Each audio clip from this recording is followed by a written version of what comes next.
Selamat pagi, Bapak Ibu. Selamat pagi, Ibu. Ya, Selamat pagi, Ibu. ya Bu. Gimana semuanya? Sehat-sehatkah hari ini? Ya, alhamdulillah sehat, Sehat. Ibu. Ya, semoga tetap bersemangat ya. Siap, Ibu. Takutnya mahasiswanya udah nggak bersemangat, saking mungkin agak ribet begitu ya. Ini mahasiswa dosennya ini, Bu. banyak ya. Iya, Bu.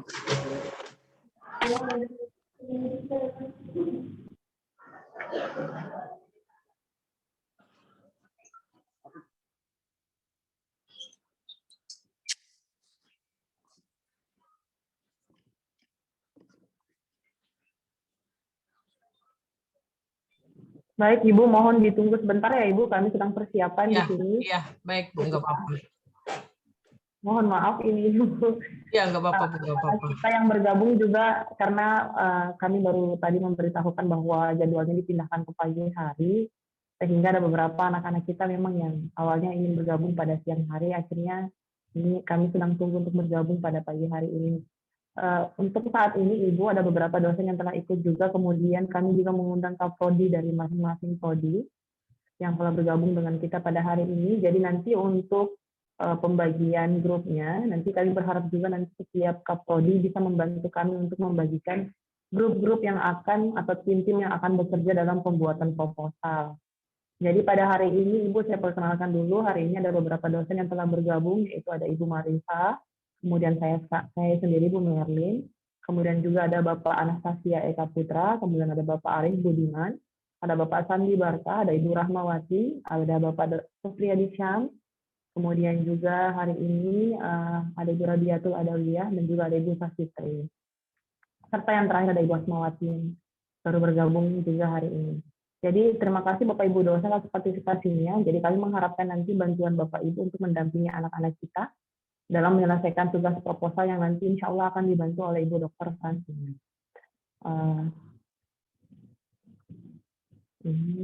Mungkin bisa di rename ya nama-nama di Zoom-nya ini, mungkin bisa bedakan mana mahasiswa, mana dosen gitu kali ya, biar nggak salah Ya, juga saya. Untuk dosen, Ibu, ini sudah rename nama, jadi setiap dosen yang masuk ini semuanya pakai awalan dosen, kemudian pakai nama mereka masing-masing, Ibu. Untuk yang tidak menggunakan nama dosen di depan nama mereka, berarti itu adalah mahasiswa kami, Ibu. Ya, ini sejauh ini sudah, Bu, sudah mereka rename. Ibu Asmawati mungkin mohon dibantu Ibu Asmawati untuk di rename, jadi dosen kemudian nama Ibu ya, Ibu ya. Biar kita semua seragam, jadi nanti Ibu Dr. Fransina bisa lebih mudah untuk mengenali kita. Ini sudah banyak yang mulai bergabung, Ibu, satu persatu. Atau mau kita mulai saja Kak, Ibu, sambil menunggu anak-anak kita bergabung? Iya, boleh Bu. Baiklah, saya buka dulu ya, Ibu, mohon izin. Assalamualaikum warahmatullahi wabarakatuh. Selamat pagi kepada Ibu Dr. Fransina. Terima kasih sekali lagi karena masih ingin membimbing kami.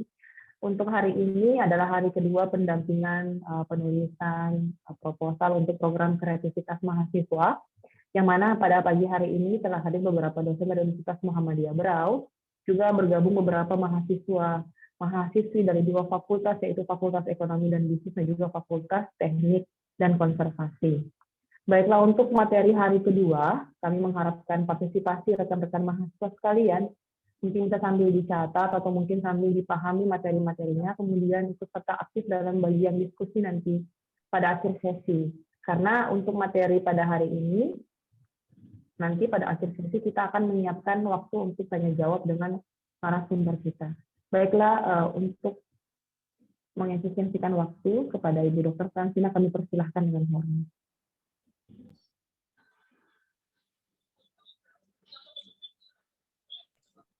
Selamat pagi Bapak Ibu semuanya serta adik-adik mahasiswa. Assalamualaikum warahmatullahi wabarakatuh. Dan salam sehat ya buat kita semuanya. Semoga kita tetap selalu sehat di tengah wabah pandemi yang kayaknya masih ada juga ya. Kayaknya semoga di Berau sana udah nggak ada ya. Kalau di Berau gimana ya Bu Merlin ya? Untuk berau, Ibu, ya untuk di berau kami pelan-pelan melepaskan masker, Ibu, untuk di sini. Tapi untuk beberapa kondisi kami masih menggunakan masker karena kebetulan Kabupaten Berau ini letaknya di ujung Kalimantan Timur. Jadi untuk kami tidak se-crowded dengan di daerah Jawa, Ibu, untuk COVID pandeminya. Kami sudah mengadakan perkuliahan offline, Ibu, insya Allah nanti di awal bulan. Oh iya. Kalau kami di Ambon ya, kalau kita di Ambon sih sebenarnya kita udah masuk 2 semester sih perkuliahan online offline-nya. Cuman apa ya? Kayak dia tuh menyesuaikan anggaran deh kelihatannya, jadi pas kayak lagi anggaran di Pemda lagi banyak gitu ya kayak COVID-nya ngikut. Terus kalau pas lagi agak kurang-kurang gitu kayaknya COVID-nya turun. Kayaknya harusnya. Jadi sekarang lagi ningkat sedikit. Ya. Oke, Bapak Ibu semuanya serta anak-anak mahasiswa di kesempatan pertemuan kita yang kedua ini ya. Ini saya belum dulu mengajarkan tentang bagaimana menulisnya ya. Nanti menulisnya mungkin besok atau pertemuan ketiga, maksudnya pertemuan ketiga. Karena kita harus pahami dulu konsep dasar ya dari penulisan proposal ini. Kita harus tahu rambu-rambunya dulu, rambu-rambu umumnya. Kita nggak bisa langsung nulis. Karena kalau kita belajar langsung nulis, takutnya itu juga salah. Kalau kita nggak pahami.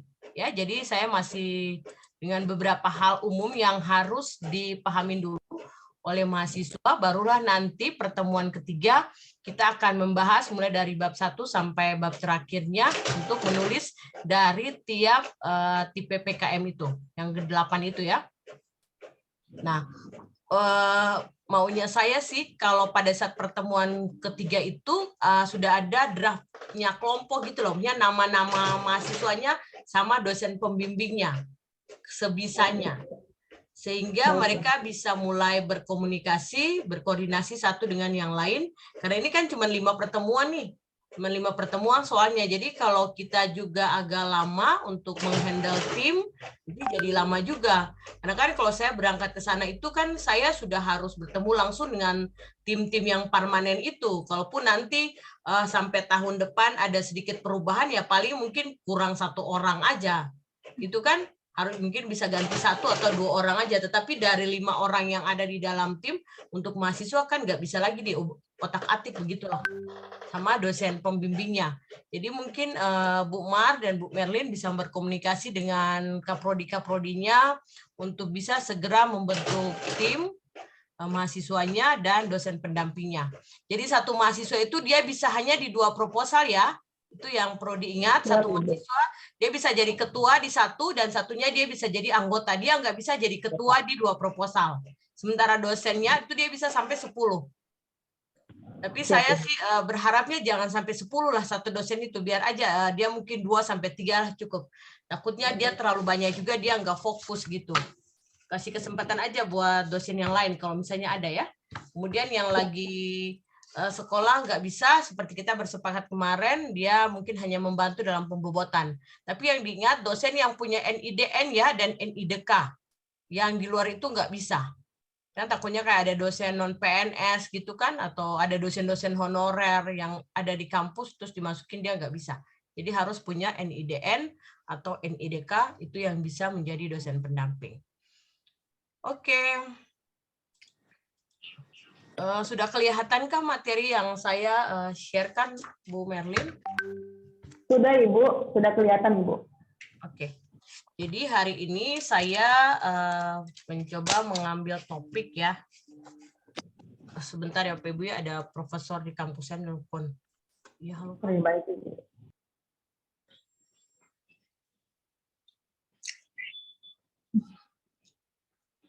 Itu hadir Pak. Jangan.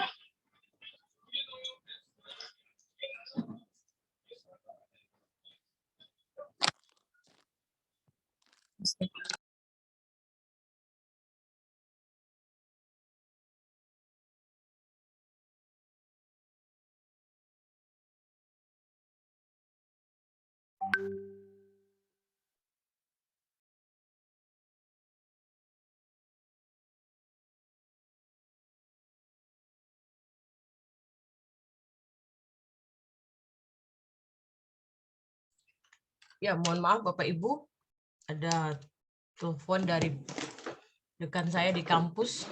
Soalnya kalau nggak diangkat, repot juga. Soalnya ini saya ngajarnya dari rumah.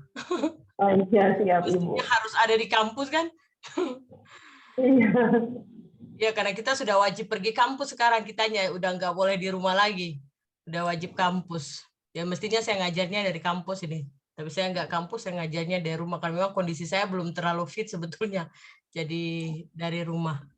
Ya, oke Bapak Ibu, hari ini saya akan mencoba berbagi ya dengan Bapak Ibu dosen pembimbing, pimpinan program studi dan mahasiswa calon peserta lah begitu ya untuk mengikuti program kreativitas mahasiswa di Universitas Berau untuk tahun 2023 nanti ya yang akan mempersiapkan diri begitu. Nah, kita akan coba lihat bagaimana sih atau apa yang harus kita persiapkan sebelum kita benar-benar mengikuti kompetisi ini. Ini adalah sebuah proses kompetisi secara nasional. Jadi dia bukan asal-asalan, bukan abal-abalan lah begitu ya. Jadi kita harus benar-benar serius.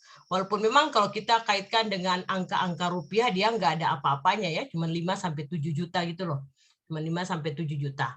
Tapi kalau kita dapat ini, dia banyak konsekuensi lainnya. Banyak konsekuensi lainnya, misalnya IKU kita bertambah. Angka-angka IKU-nya bertambah, kemudian mahasiswa diberikan kesempatan mengikuti sampai ke PIMNAS. Jadi kalau ketika lolos program kreativitas ini, dia bisa juga sampai ikut ke PIMNAS, dosennya juga bisa ikut, ada jalan-jalannya juga, kemudian ada beberapa program-program nasional yang bisa didapat oleh universitas melalui wakil rektor 3-nya. Kemudian dari wakil rektor 3 kan pasti akan diturunkan ke wakil dekan 3 bidang kemahasiswaan juga. Lalu kemudian ada program-program pemberdayaan yang bisa didapatkan oleh universitas ketika 1-3 proposalnya lolos. Begitu. Selain mahasiswanya mendapat bantuan dari kegiatan penelitian sebesar 3-5 juta tadi. Ya, jadi kita memang harus benar-benar mempersiapkan diri, menseriuskan diri kita untuk mengikuti program ini. Nah, kita lihat beberapa. Nah, karena ini adalah program nasional yang butuh konsentrasi tinggi, maka hal pertama yang harus dilakukan adalah bagaimana tim bisa bekerja sama. Ini ya, jadi kita memulainya dengan kerja sama tim. Oleh karena itu, pimpinan program studi yang akan menentukan nama-nama ya. Saya tidak tahu nanti mekanismenya bagaimana, apakah itu ditentukan oleh prodi nama-nama mahasiswanya sama dosen pembimbingnya ataukah dari lembaga penelitiannya. Nanti mungkin bisa dikomunikasikan saja bagaimana mekanismenya. Yang pastinya tim yang dibentuk adalah mahasiswa-mahasiswa yang tidak punya indeks prestasi di kelasnya, di program studinya di atas rata-rata lah, minimal mereka punya program punya IP-nya 3. Jangan di bawah itu juga ya, karena kadang-kadang kan kita coba mencari benang merah antar prestasi dengan indeks prestasi anak, kemampuan mahasiswa di kelas dengan indeks prestasi itu kan dia berkorelasi positif gitu ya. Jadi paling tidak mahasiswa yang punya IPK 3 ke atas lah yang mungkin bisa diambil. Lalu kemudian mahasiswa-mahasiswa yang punya kemampuan berbicara, kemampuan memanage pekerjaan, kemampuan bekerja, kreativitas, inovatif, mereka cukup cerdas, mereka mampu mengolah data, mereka bisa mengolah data di Excel, SPSS, ataupun ada program-program pengolahan data lainnya, mereka bisa mengerjakannya. Jadi si dosen pembimbing nggak banyak kerjaan juga, hanya membantu mengarahkan. Karena ini adalah kerjaannya mahasiswa. Jadi tim yang dipilih adalah benar-benar tim yang hebat, begitu ya. Dan kemudian dosen pembimbing adalah dosen pembimbing yang hebat juga. Jangan sampai mahasiswanya udah bagus, tapi dosen pembimbingnya yang nggak terlalu bagus, begitu. Ya, jadi kita harus coba ada kelompok-kelompok unggulan begitu ya dari setiap program studi. Jadi nanti kita bisa ngunggulin kira-kira misalnya program studi A di Fakultas Teknik misalnya. Di Fakultas Teknik kalau nggak salah ada 4 program studi itu ya. Nah, misalnya kalau teknik lingkungan, kira-kira ada teknik lingkungan ada 3 kelompok gitu yang diusulkan. Nah, 1 mungkin yang jadi kelompok unggulan gitulah. Jadi Baik, Ibu. ada kelompok unggulan. Nah, mereka itulah yang nanti akan dikasih perhatian lebih. Jadi minimal kita berusaha bahwa semuanya akan lolos, tapi kan kadang-kadang ada kelompok yang tidak bisa juga ikut ritme maunya pimpinan misalnya, ikut ritmenya kerjaan ini. Oleh karena itu nanti ada yang kelompok-kelompok yang benar-benar diunggulkan, yang benar-benar dipersiapkan. Jadi mungkin mereka benar-benar memfokuskan diri di sini, mereka dikurangi dulu dengan kegiatan-kegiatan lainnya yang tidak terlalu penting, dan mereka benar-benar di-manage waktunya untuk fokus pada persiapan ini. Jadi mungkin demikian Bu ya, nanti bisa diatur untuk timnya yang benar-benar luar biasa lah begitu. Nah, kemudian setelah tim yang hebat yang sudah diatur oleh pimpinan program studi berkoordinasi dengan lembaga penelitian, kemudian diperhatikan juga kemampuan dari setiap anak yang dimasukkan di dalam tim. Jadi anak-anak yang benar-benar mampu aja ya, yang bisa, ya terserah aja itu mau memilih mampu ini dari sisi apa gitu ya. Yang penting ketika dibintain bikin ini, bikin itu, ngerjakan ini, ngerjakan itu, mereka bisa. Karena nanti takutnya pas lolos nih, pas lolos, terus kan di pekerjaan ketika mereka dapat pendanaan itu tuh banyak. Misalnya mereka harus membuat logbook, catatan harian. Nah, ketika membuat catatan harian, mereka nggak punya kemampuan membuat catatan harian di situ. Mereka harus bikin catatan dengan baik, harus dokumentasi kegiatan, harus bikin di YouTube, divideokan, kemudian diposting ke YouTube, kemudian mereka menulis luaran, bikin laporan. Nah, kalau mahasiswa yang nggak punya kemampuan itu repot. Jadi bukan sekedar dia bisa pergi ke lapangan ngambil data-data dan nulis-nulis aja, tapi kemampuan menuliskan kembali itu juga harus diperhatikan. Begitu ya Bapak Ibu ya. Lalu soal keahlian. Keahlian ini dia lebih cenderung ke dosen pendampingnya. Ya, jadi dosen pendamping yang punya rekam jejak yang baik, minimal dia punya publikasi, minimal dia tahu bagaimana menulis artikel, dia udah punya jurnal, udah punya artikel yang dipublish di jurnal-jurnal nasional terakreditasi, ataupun jurnal internasional Scopus.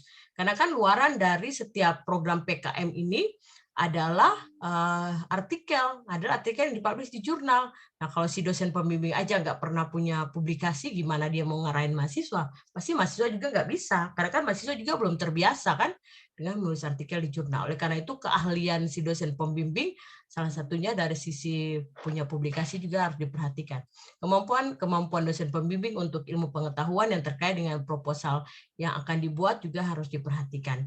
Sikap ini adalah cuma soal perilaku, apakah ada rasa tanggung jawab apa enggak ya si mahasiswa itu ketika disuruh rapat untuk menggodok judul misalnya, tujuan penelitian misalnya, mereka ikut nggak, serius nggak merekanya. Jadi benar-benar harus ada rasa tanggung jawab dari diri setiap orang yang akan ikut dalam kelompok-kelompok PKM. Nah, itu tergantung pimpinan program studi melakukan penilaian saja kepada mahasiswa-mahasiswa yang sudah berproses selama ini. Oleh karena itu saya sarankan ya minimal semester 4 dan 6 ya. Kalau misalnya semester 2 ya mungkin satu orang cukup lah begitu, karena kan mereka baru masuk, dosen di prodi juga kan belum terlalu punya banyak kesempatan untuk menilai mereka. Jadi mungkin ya semester 4, semester 6 lah yang bisa dilibatkan banyak. Oke, nah sekarang gimana caranya kita dapat ide untuk membuat proposal? Kemarin udah banyak nih, saya tanya-tanyain kan, udah bikin inilah, bikin itulah. Nah, cuman bikin ini, bikin itunya itu kan dia baru berdasarkan yang dilihatin aja, baru berdasarkan yang sedang dikerjakan saat ini.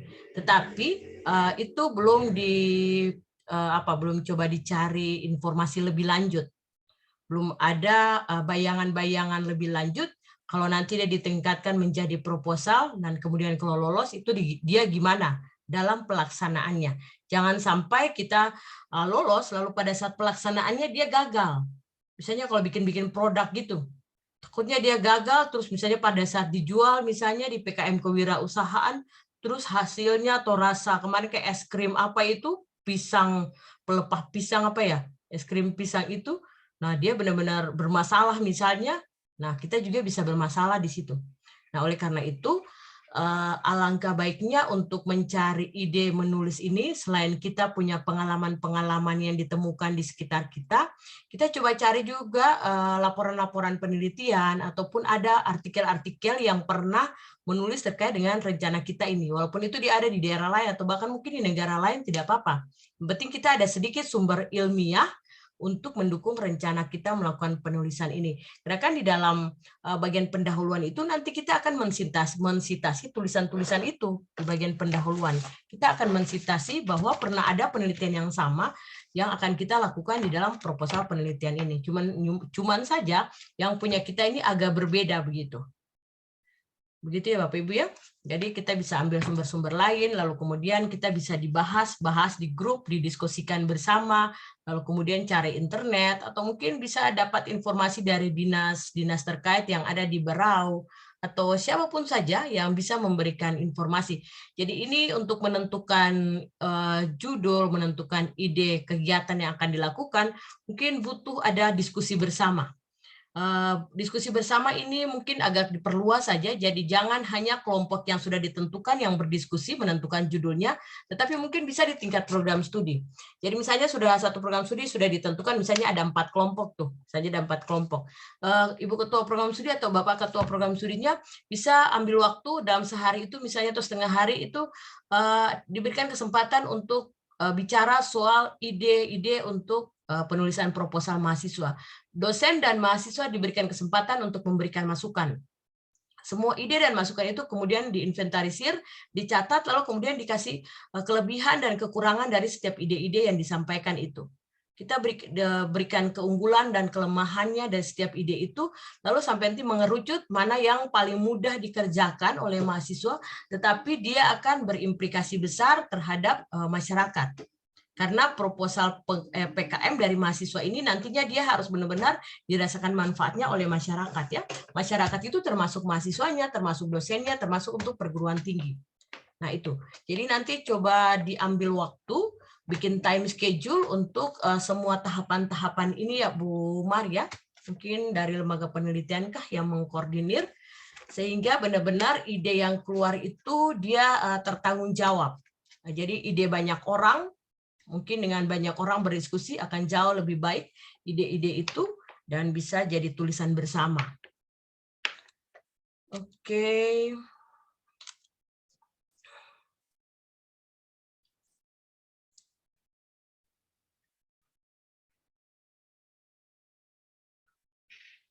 Sebentar. Ya, ini hanya sekedar informasi umum saja ya soal apa ya, nafasnya atau filosofinya kegiatan PKM ya. Jadi ini hanya untuk membantu mahasiswa, memberikan kesempatan kepada dosen dan mahasiswa untuk bisa melakukan kegiatan-kegiatan tridharma. Kalau selama ini kan kegiatan tridharma itu dia lebih cenderung ke dosennya, sementara mahasiswanya itu hanya pengikut. Tetapi kali ini tahun 2021 dan 2022 ini kegiatan tridharma perguruan tinggi khususnya untuk penelitian dan pengembangan serta pengabdian masyarakat itu juga sudah haknya mahasiswa. Jadi mahasiswa sudah juga ikut berhak untuk melakukan kegiatan penelitian dan kegiatan pengembangan serta pengabdian kepada masyarakat. Oleh karena itu kegiatan PKM di 2 tahun terakhir ini dia sudah diarahkan lebih banyak untuk kepentingan-kepentingan mahasiswa.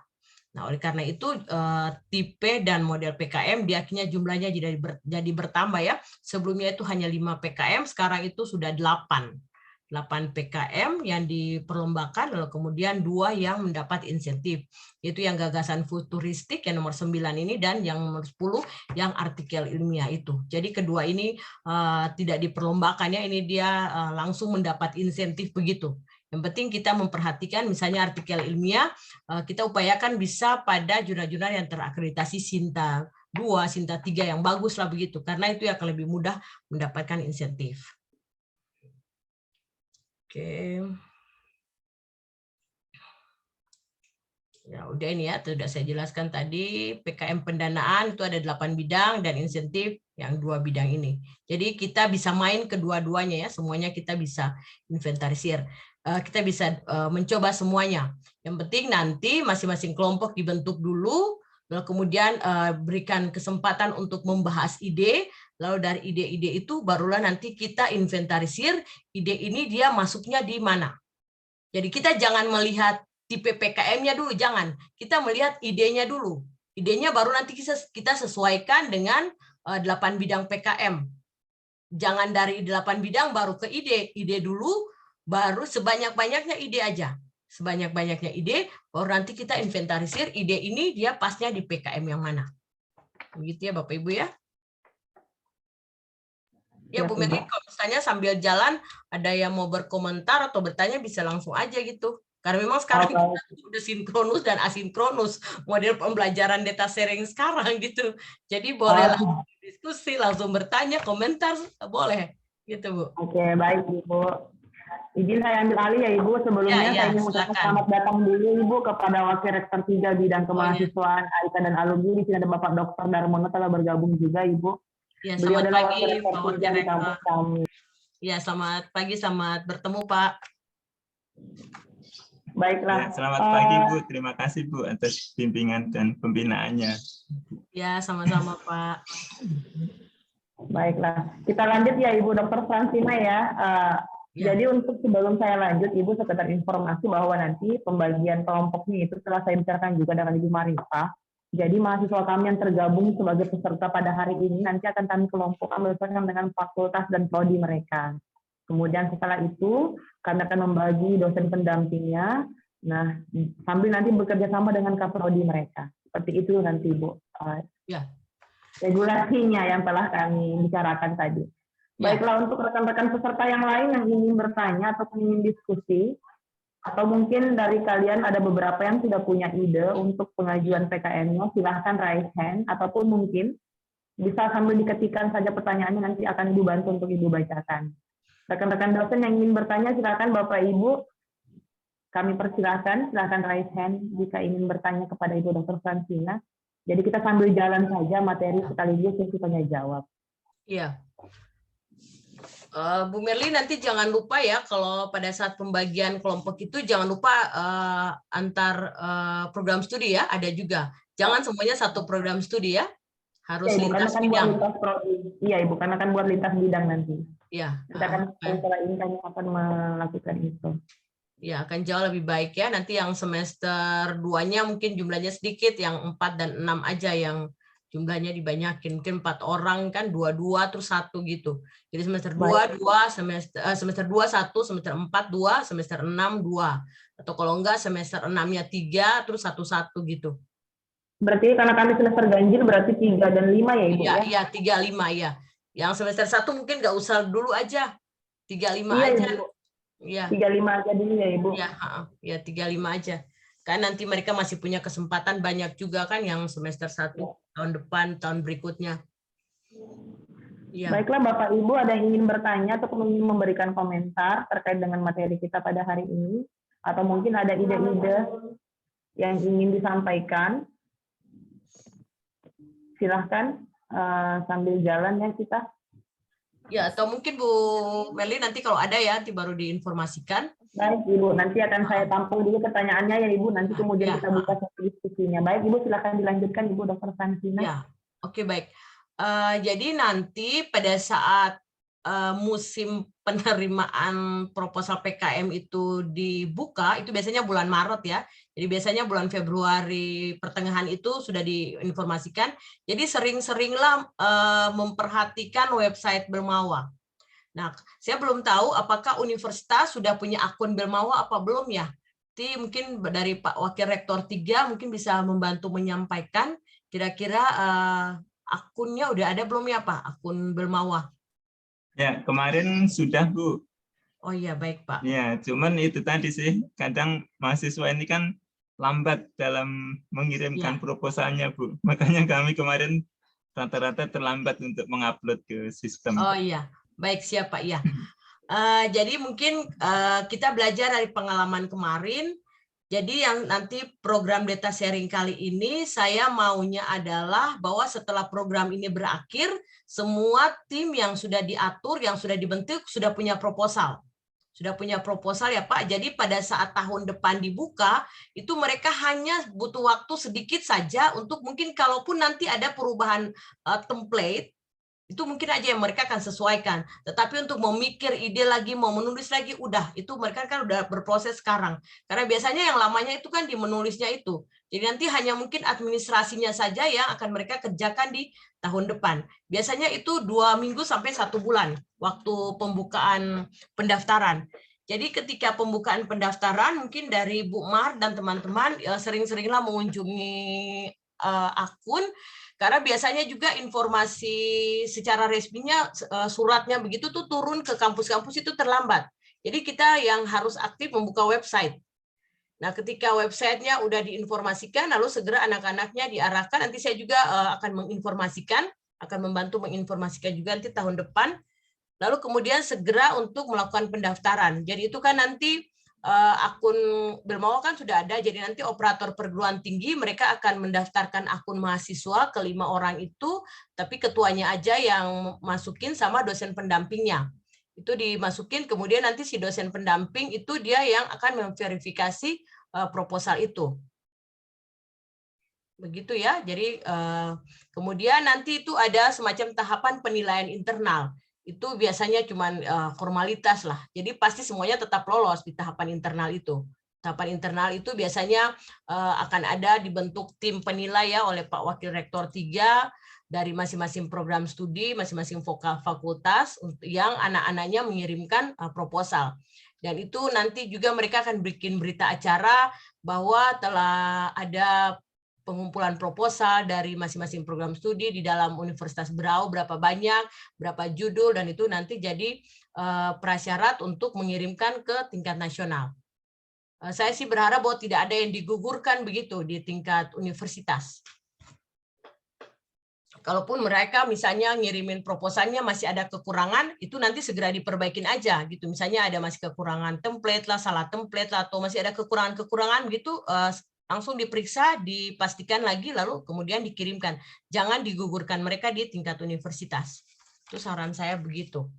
Nah, kemudian setelah mereka mendaftarkan sama si operatornya di input, ya sudah, kita sambil tunggu mengikuti informasi selanjutnya di akun SIM Belmawanya universitas. Jadi nanti operator perguruan tinggi dia harus sering-sering aktif membuka akun Belmawa untuk melihat informasi perkembangan dari proposal-proposal yang diajukan. Begitu. Jadi dosen pendamping nanti dia akan memvalidasi, jadi dia nanti akan punya akun sendiri juga. Nanti username dan passwordnya itu diberikan ya dari operator. Itu udah langsung disiapkan, jadi tinggal kita masuk aja. Nanti dikasih sama operatornya.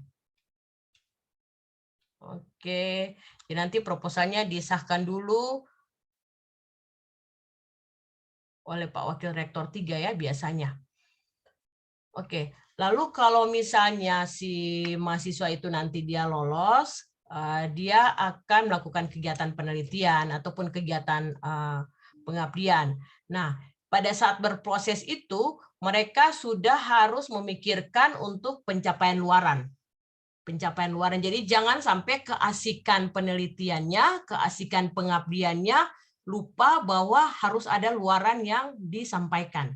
Karena itu ada monitoring yang dilakukan oleh tim, itu biasanya dari kementeriannya 1, kemudian dari universitas, dari internal 1. Jadi harus diingatkan. Jadi ada presentasi kemajuan ya, begitu ya, semacam kayak kita juga dosen di Simulitap Mas, biasanya kalau sampai udah 70% ada presentasi penilaian kemajuan kegiatan yang dilakukan oleh mahasiswa. Jadi mereka harus mengisi logbook, harus pencapaian luaran. Jadi misalnya luarannya dimintanya artikel, berarti mungkin pada saat kegiatan pertama dia sudah harus menulis, karena kan proses di artikel itu kan lama baru terbit, karena ini bukan cuma sekedar submit, tapi sudah harus online artikelnya. Ini saya harus terangkan sekaligus jaga-jaga jangan sampai lolos ya, jangan sampai ini bukan cuma soal bagaimana menyiapkan diri untuk ngikut aja, tapi juga menyiapkan diri bagaimana kalau nantinya lolos.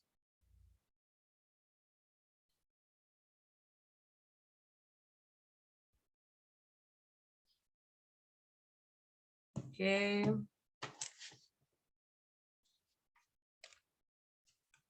Ini nanti baru saya kirimkan, dia punya panduan penulisan ya untuk tahun ini, nanti saya akan kirimkan.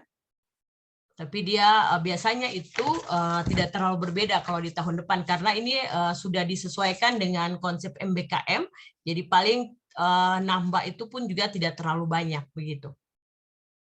Nah, kemudian ini adalah tahapan-tahapan PKM-nya untuk artikel insentif dan gagasan futuristik yang tidak diperlombakan ya, ini yang dapat insentif. Jadi untuk yang tahapan insentif ini, seperti kemarin saya sudah jelaskan, si mahasiswa sudah harus mengurus artikelnya. Jadi nanti ketika tim yang dibentuk khusus untuk 2 tipe ini, mereka sudah harus segera berproses. Begitu ya Bu Maria, untuk yang PKM artikel ilmiah dan PKM gagasan futuristik ini, mereka sudah harus berproses segera. Jadi nanti mungkin pas saat berangkat ke sana, kita pastikan timnya, kemudian pastikan apa yang mereka tulis untuk artikel, dan kemudian yang gagasan futuristik ini kan seperti karya ilmiah begitu ya. Nah, kita pastikan oke, terus udah kita coba untuk submit, untuk disubmit artikelnya. Sementara karya ilmiahnya itu nanti biasanya di bulan Desember baru diinformasikan bahwa karya ilmiah itu akan diposting di mana-mana gitu loh. Nanti ada akun-akun tertentu yang disampaikan untuk diposting. Yang penting disiapkan. Tapi artikel ilmiah itu sudah harus berproses. Cuma tinggal mikirnya adalah artikel ilmiah dari kegiatan yang mana. Data-data mana yang bisa diolah sebagai sumber untuk artikel ilmiah. Ya kemarin yang Pak siapa ya? Pak Amar apa ya? Yang dari dosen teknik ya? Itu yang kemarin disampaikan, atau dari teman-teman Matipala ya, itu mungkin juga bisa untuk artikel ilmiah, yang penting data-datanya ada. Lalu kita siapkan.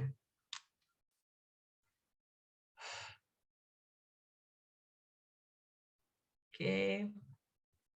Nah, ini untuk menentukan, biasanya itu dari Belmawa mereka akan menentukan berapa banyak proposal yang akan diterima setiap tahunnya. Untuk penentuan klaster ini kita belum bisa tahu apa namanya Berau, Universitas Muhammadiyah Berau itu dia masuk di klaster berapa. Biasanya itu nanti 1 bulan menjelang pembukaan pendaftaran barulah diinformasikan klaster-klaster dari semua perguruan tinggi yang ada di Indonesia untuk mahasiswanya bisa mengikuti kegiatan PKM. Jadi sebetulnya ini kita bisa mainnya misalnya sekarang. Contohnya misalnya Berau dia ada di klaster 3. Kita lihat di klaster 3 ini peluang dapatnya berapa gitu. Dia Bu ada. Francina izin. Ya Bu. Kami di UM Berau baru masih klaster 5 Ibu. Jadi ini 40 ini satu kampus atau seluruh Indonesia Ibu? 40 ini seluruh Indonesia. Oh, seluruh Indonesia. Ya. Klaster 5 ini informasinya di mana Bu? Ini terakhir itu Bu, saya cari yang di klaster perguruan tinggi, tapi bukan bidang PKM Bu, tapi masih bukan. Itu dia lain lagi. Oh, beda lagi ya Bu ya? Ya, itu lain lagi. Kalau untuk klaster yang kegiatan PKM mahasiswa ini, itu nantinya biasanya tuh 1 bulan sebelum pembukaan tuh baru disampaikan. Itu dia penentuan klaster itu dia berdasarkan evaluasi tahun sebelumnya. Jadi evaluasi tahun sebelumnya misalnya apakah universitas itu pernah ada dapat nggak gitu misalnya. Lalu kemudian misalnya pernah dapat berapa yang lolos. Terus kemudian bagaimana mahasiswanya mengerjakan pendanaan itu. Apakah mereka mengerjakan dengan baik atau tidak, pelaporannya itu bagaimana. Biasanya begitu. Mereka punya penempatan klaster. Jadi dia setiap tahun itu klasternya berubah-ubah. Pengalaman kami biasanya kalau universitas baru, tapi kalau dianggap mampu, biasanya taruhnya di klaster 1. Jadi itu mereka diberikan kesempatan untuk bisa mengirimkan proposal sebanyak-banyaknya. Begitu Bu. Jadi itu nanti baru disampaikan 1 bulan sebelumnya. Yang penting kita benar-benar siap aja dulu, kan kita juga nggak tahu. Misalnya sekarang Muhammadiyah Berau ada di klaster 1 kan, ada di klaster 1 kan, kita juga nggak tahu apakah di klaster 1 itu apakah di kampus-kampus yang lain mereka ngirimin atau enggak kan. Jadi kita hajar aja semuanya. Kita ngirimin aja semua sebanyak-banyaknya. Karena juga kan nggak dibatasi bahwa satu universitas tuh boleh dapat berapa, nggak ada itu. Jadi mau 10, mau 20 juga nggak masalah, yang penting mahasiswanya kuat aja.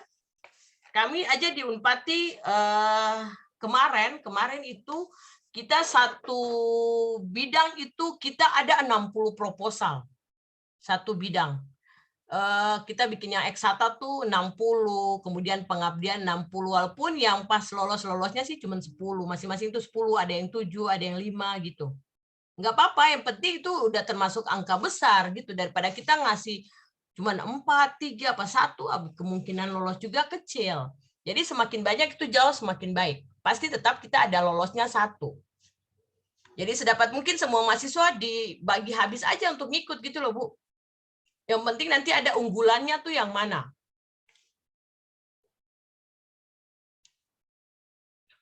Oke.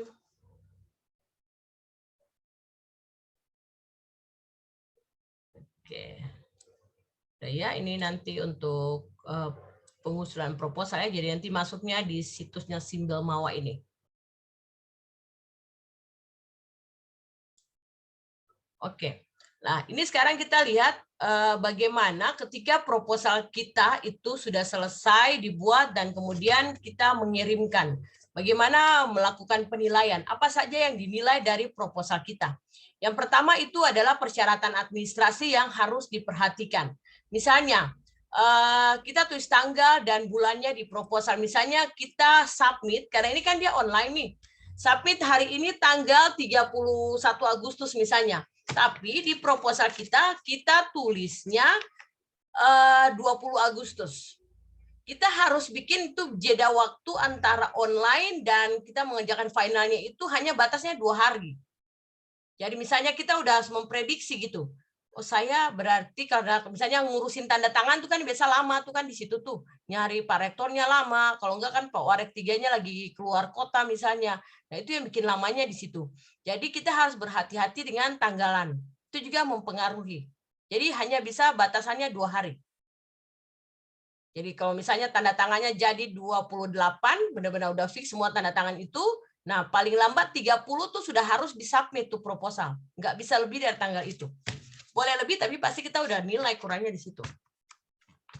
Lalu tanda tangan pengusul.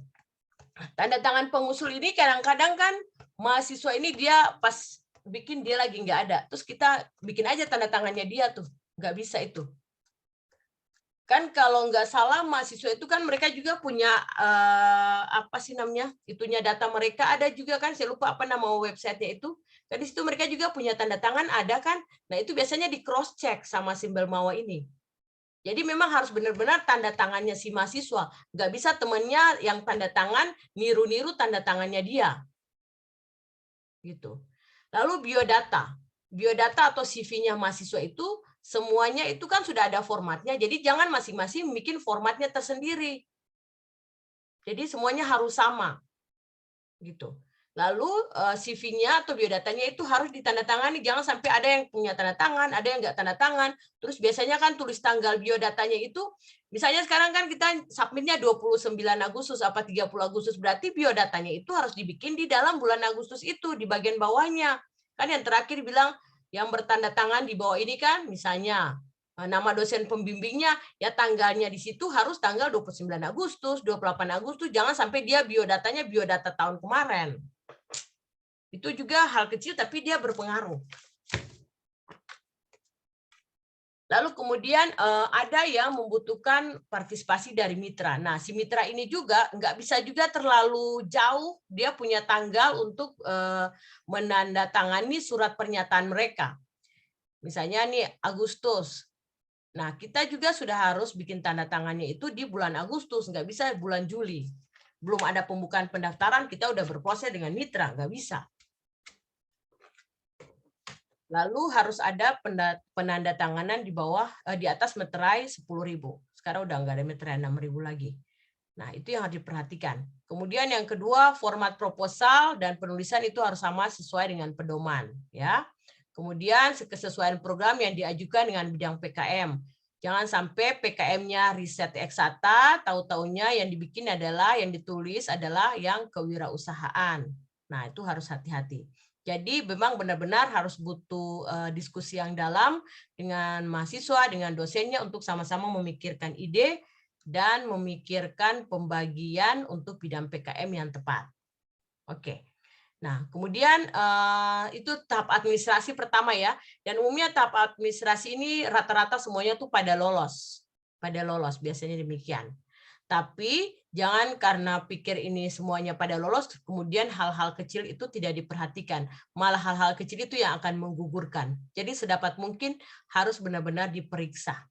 Nah, kemudian yang tahap kedua itu akan dilihat pada pembobotan dari isi proposal itu.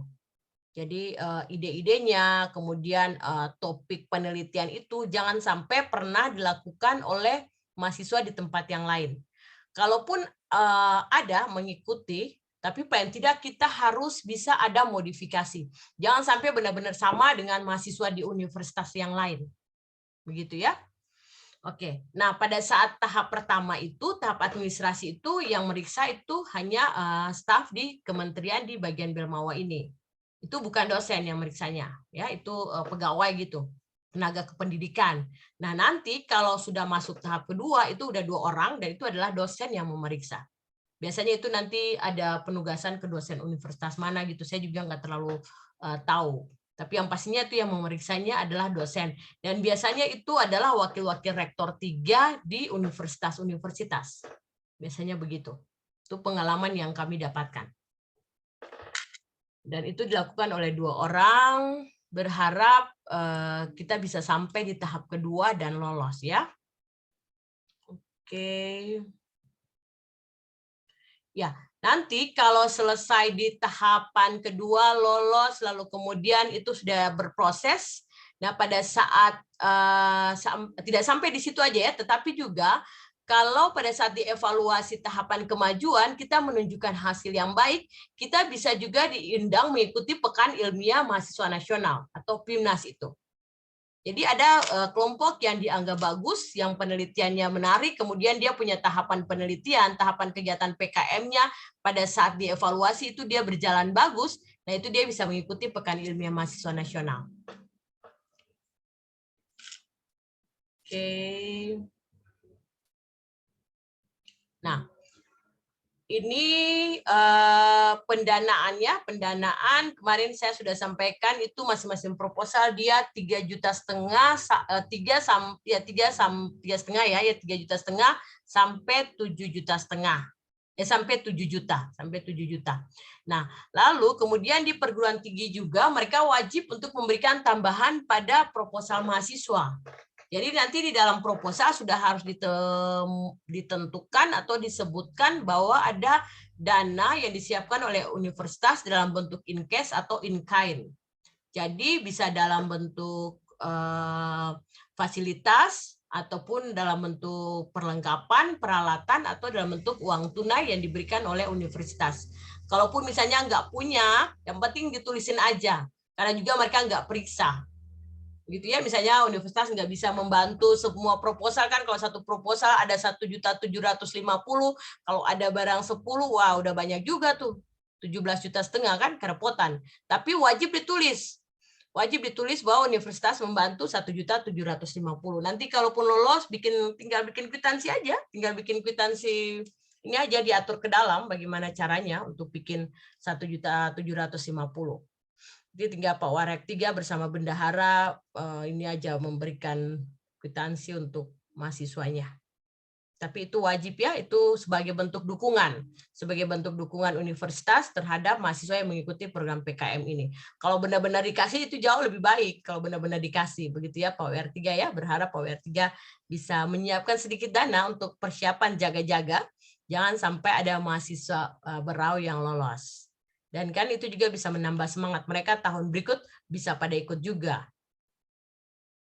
Oke. Nah, ini ada sedikit pengecualian ya untuk PKM yang pengabdian kepada masyarakat. Nah, ini misalnya ada pergantian mitra. Jadi pada saat kita ngisi proposal, ngajuin proposal, mitranya udah ditentukan nih, misalnya Posyandu A misalnya. Tetapi pada saat lolos, si Posyandu A udah nggak bersedia lagi, kan udah nggak bersedia lagi. Itu bisa dilakukan, tetapi harus melaporkan lagi melalui akun Belmawa itu. Ya nanti si operator akan melaporkan bahwa terjadi pergantian mitra. Nanti harus ada surat dari si mitra bahwa mereka mengundurkan diri sebagai mitra untuk kegiatan PKM pengabdian dengan alasan A, B, C, dan seterusnya. Nah, kemudian kalau misalnya ketua timnya dari mahasiswa itu dia mau diganti, dia nggak bisa diganti dari orang luar, harus dari anggota timnya aja. Kalau misalnya dia sakit atau dia kenapa-napa, ya itu dia harus diganti, tapi oleh anggota timnya, dan dia harus membuat surat pengunduran diri, alasan mengapa dia mengundurkan diri. Oke. Lalu ya ini dan jadi pergantian ketua, anggota, bahkan dosen pendamping juga ya Bu ya. Kalau misalnya mau mundur, harus bikin semua dalam bentuk surat pengunduran diri, mengapa mereka mundur, dan harus dilaporkan oleh Pak Wakil Rektor 3 ke Belmawa. Harus dilaporkan secara tertulis. Oke. Nah, kemudian nanti laporan kemajuan dari setiap tim itu harus disertai dengan penggunaan dana.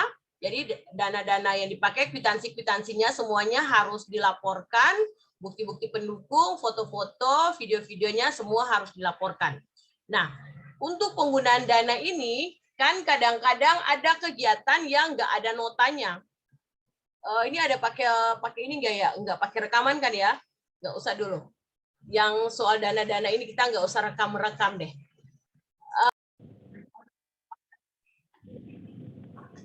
Ya, Bapak Ibu ada yang ingin ditanyakan dengan Ibu Fransina?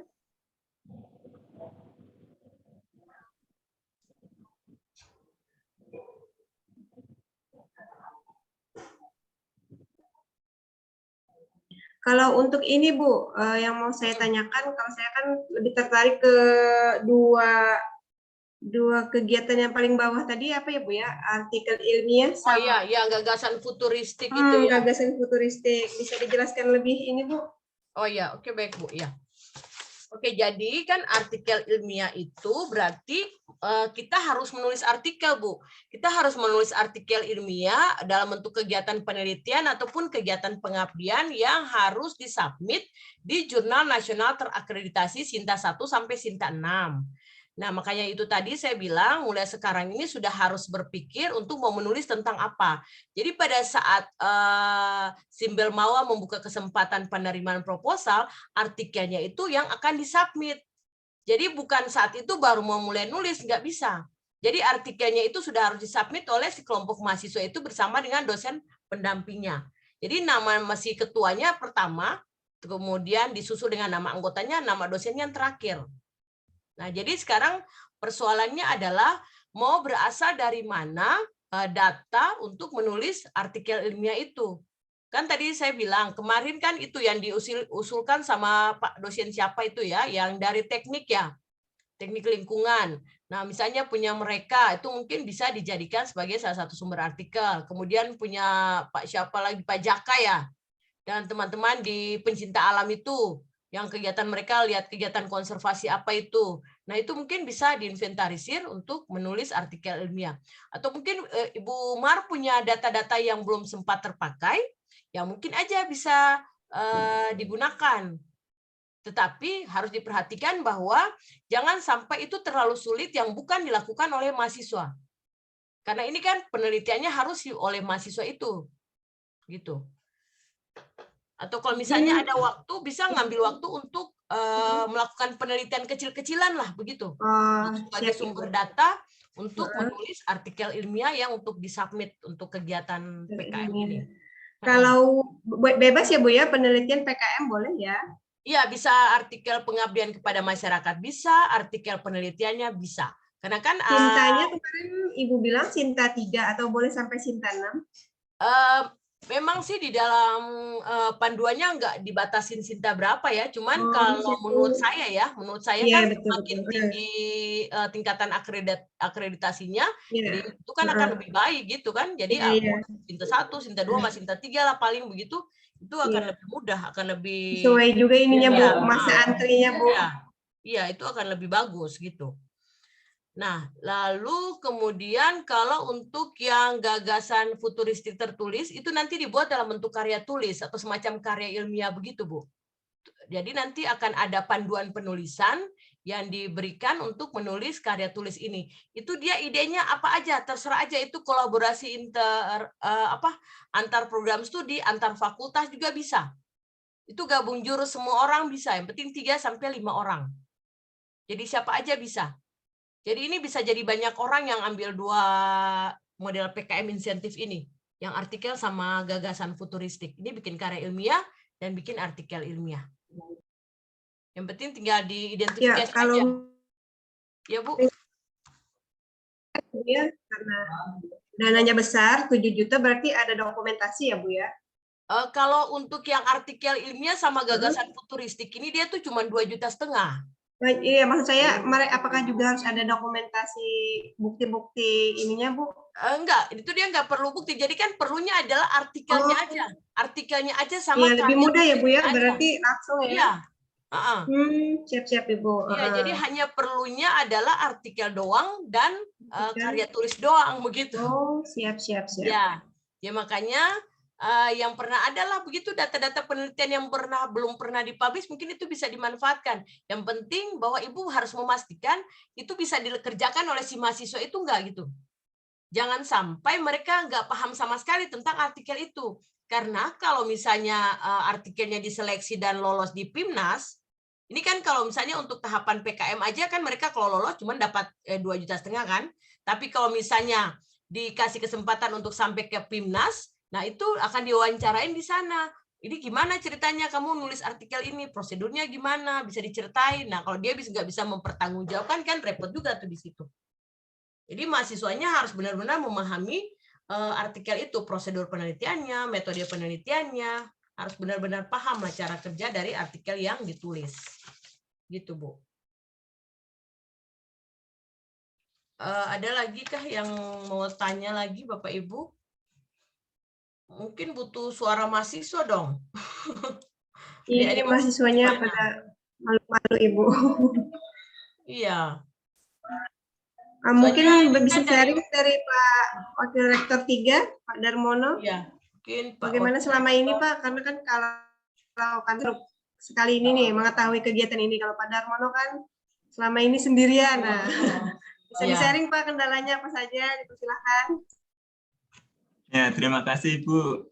Ya, jadi kalau di Wembero ini kan salah satunya itu mahasiswa itu rata-rata kan sudah kerja juga Bu. Jadi ketika ada tawaran-tawaran seperti PKM ini kadang mereka kurang tertarik. Tetapi harapannya ke depan ya dengan mudahnya proses sebetulnya yaitu bisa menarik mereka Bu. Ya, apalagi kita sekarang kan sudah memiliki 8 prodi ya. Dan rata-rata ini memang yang masuk saat ini ya memang mahasiswa murni. Kalau dulu kan rata-rata memang sudah kerja Bu. Nah, itu. Jadi dengan mahasiswa murni ini harapannya termotivasi untuk mengikuti kegiatan-kegiatan ini.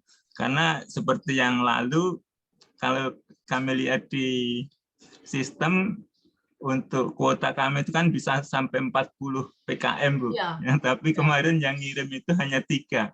Itu pun hanya pada saat detik-detik terakhir sehingga hanya satu yang bisa masuk, tapi kemungkinan kualitasnya masih kurang atau masih belum jelas arah dari kegiatannya sehingga belum lolos Bu. Ya. Tapi itu langkah awal kami, mudah-mudahan ke depan dengan adanya pembimbingan ini bisa menarik terutama dosen-dosen untuk membimbing mahasiswanya juga Bu. Iya, baik Pak. Untuk pelatihan, untuk pelatihan sudah kami laksanakan, cuman ya itu tadi mahasiswa yang kadang terlambat dalam proses penyusunannya dan mungkin dari segi format juga belum sesuai yang kami arahkan. Makanya itu juga yang menyebabkan sehingga kurang ya, atau tidak bisa lolos atau tidak bisa bersaing lah dengan PKM dari kampus atau perguruan tinggi lain. Iya, ya baik Pak Wakil Rektor. Memang ini dia hanya butuh strategi sebetulnya Pak. Hanya butuh strategi bagaimana kita memanage mahasiswa dan para dosen pembimbing untuk bisa ikut di kegiatan ini. Karena mungkin, mohon maaf sebelumnya Pak, mungkin sebelumnya itu kita hanya membiarkan mahasiswa berproses sendiri mungkin ya, tanpa ada kita melakukan pendampingan secara intensif untuk mereka. Sehingga akhirnya ya sekedar mungkin disuruh-suruh lah, mungkin kurang perhatian penuh kepada mereka ya, jadi akhirnya mereka juga nggak terlalu fokus juga. Mungkin dengan pelatihan ini kita bisa mengatur manajemennya sehingga dia lebih baik dengan bantuan Bu Mar dan teman-teman di lembaga penelitian, sehingga paling tidak jumlah proposal yang disubmit bertambah aja dulu, itu aja udah lebih bagus ya, karena dengan bertambah banyak proposal ya minimal pasti bisa lolos 1 atau 2. Kalau 1 ya memang peluangnya kan sangat kecil kan Pak, kalau cuma 1 begitu. Lalu kan sekarang juga kalau anak-anak pada lolos itu kan mereka juga sudah bisa direkognisi ke kegiatan rekognisi pembelajarannya dengan SKS. Jadi itu yang perlu juga kita tunjukkan ke mereka. Jadi jangan mereka pikir bahwa mereka sibuk di sini, terus mereka ada kuliah gitu kan, terus habiskan waktu untuk menyusun proposal padahal ada kuliah lainnya. Padahal ini kan enggak, misalnya kalau mereka lolos di tahapan pertama, mereka udah bisa dapat 2 SKS di situ. Jadi udah satu mata kuliah minimal yang punya 2 SKS, mereka udah nggak perlu belajar. Udah nggak perlu belajar, tinggal dipilih aja mata kuliah yang mana yang paling mendekati dengan proposalnya mereka, topik penelitiannya mereka. Nah, itu aja udah bisa dibuang 2 SKS. Terus kalau misalnya mereka lolos di tahap kedua, ini belum sampai lolos final, ini baru lolos tahap pertama yang administrasi saja, itu aja udah 2 SKS. Terus kalau misalnya mereka lolos tahap yang kedua, udah 5 SKS. 3 sampai 5 SKS. Izin Bu. Ya, Pak Jaka. Baru dari mana Pak Jaka? Bu. Baru makan. Oh iya, siap. Apa namanya? Terkait dengan rekognisi tadi itu Bu. Itu mungkin menjadi kebingungan ketika kemarin membuat artikel Bu ataupun proposal, mungkin anak-anak juga kan, karena dengan penggabungan antar prodi yang dimana kemarin itu yang bisa mengusulkan hanya Fakultas Ekonomi, sementara saat ini banyak tuh proposal yang terkait dengan konservasi lingkungan Bu, gitu, konservasi ataupun lingkungan. Nah, yang kami bingungkan rekognisi itu apakah yang menentukan itu dari kampus atau ada ketentuan-ketentuannya sendiri sih Bu masalah rekognisi itu? Misalnya kalau misalnya rekognisi terkait dengan arahnya pembangunan ekonomi misalnya, pengembangan atau pembangunan perekonomian misalnya, kan tidak kita susah tuh menentukan kalau misalnya jurusan akuntansi gitu. Apa yang saya bingungkan, apakah itu masuk kategori mata kuliah wajib, pilihan, atau bagaimana yang bisa direkognisikan gitu Bu? Oke, Pak Jaka. Begitu gitu. Nyaman nggak Bu? Ya, Apa namanya? Nangkap Bu? Siap. Jadi yang PKM yang bisa direkognisi itu yang pertama PKM Riset Eksata. Itu satu. Oke. PKM Riset Eksata, PKM Riset Sosial Humaniora, kemudian PKM Kewirausahaan, kemudian PKM Pengabdian kepada Masyarakat, PKM Penerapan Iptek, dan PKM Karsa Cipta. Lalu ada juga PKM Karya Inovatif, itu bisa juga. Kemudian PKM Video Gagasan Konstruktif. Lalu PKM Gagasan Futuristik atau PKM GFT yang insentif itu gagasan futuristik tertulis. Nah, itu bisa dimasukkan juga dalam SKS sama PKM artikel ilmiah. Jadi semuanya bisa. Nah, caranya yang tadi pertanyaan Pak Jaka itu dia nggak ada kaitan dengan PKM ini. Intinya kalau di PKM misalnya kalau proposal itu dia udah lolos tahap pertama, mau dia bidang ilmu apapun, mau ekonomi, mau teknik, mau konservasi, yang penting dia udah lolos tahap pertama, langsung dia direkognisi dengan 2 SKS. Itu nanti di akunnya Belmawa sudah langsung ditentukan bahwa mahasiswa ini dia bisa direkognisi 2 SKS. Nah, untuk memilih mata kuliah itu yang akan diatur oleh universitas setempat, oleh program studi setempat. Baik, Bu. Jadi nanti sama dosen pembimbingnya akan berdiskusi dengan ketua program studinya aja, mau melepaskan mata kuliah yang mana untuk si mahasiswa yang lolos tahap pertama ini. Ya saran saya sih mungkin mahasiswa itu bisa diloloskan mata kuliah yang mendekati judul kegiatan PKM-nya dia. Kalaupun nggak ada yang berdekatan sama sekali, ya mungkin terserah aja sama mahasiswa, didiskusikan lah begitu. Mana yang bisa dilepaskan. Itu kalau tahap pertama. Terus kalau tahap kedua tuh 3 sampai 5 SKS. Itu kalau dia lolos tahap kedua. Jadi bukan semua. Kan lumayan tuh. Jadi satu mata kuliah tuh. Terus kemudian kalau dia lolos tahap kedua itu 3 sampai 5 SKS gitu. Terus kalau benar-benar dia lolos sampai tahap ketiga itu 4 sampai 7 SKS. Luar Ya, biasa kan kalau 4 sampai 7 SKS. Berarti itu sudah ada 3 mata kuliah. Sudah ada 3 mata kuliah yang dia lepaskan ketika dia mengerjakan kegiatan PKM ini. Gitu.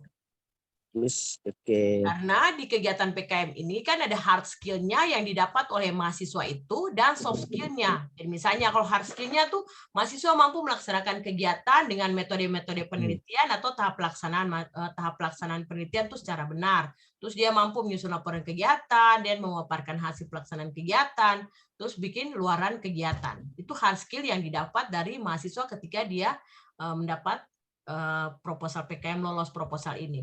Lalu dia soft skill-nya, dia bisa mengatur waktu, dia punya kemampuan memimpin, kepemimpinannya ada, kemampuan berkomunikasi, kemudian dia mampu bekerja dalam tim. Dan itu dikuasai oleh mahasiswa yang dapat 3 sampai 5 SKS. Atau 1-2 SKS juga sama, soft skill-nya juga dapat gitu. Oke. Begitu Pak Jaka ya. Jadi nanti mungkin Bapak Ibu pembimbing akan coba membuat mahasiswa lebih tertarik gitu loh. Jangan sampai mereka berpikir bahwa dengan kegiatan ini mereka habiskan waktu. Mereka habiskan waktu lalu mereka sekedarnya aja malas-malasan juga untuk ikut. Tapi kan kalau pada saat lolos ya mereka udah nggak sibuk lagi dengan 3 mata kuliah. Jadi pada saat jam mata kuliah yang dilepaskan itu dia bisa fokus untuk kegiatan penelitian ini. Ya, bisa 2 sampai 3 kalau misalnya dia lolos sampai terakhir kan karena itu udah 7 SKS kan. Kalau 7 SKS misalnya SKS yang 2 aja udah 3. 2 kali 3 kan 6. Berarti masih ada kelebihan 1 SKS. Gitu. Mungkin ada kayak seminar kah yang 1 SKS begitu?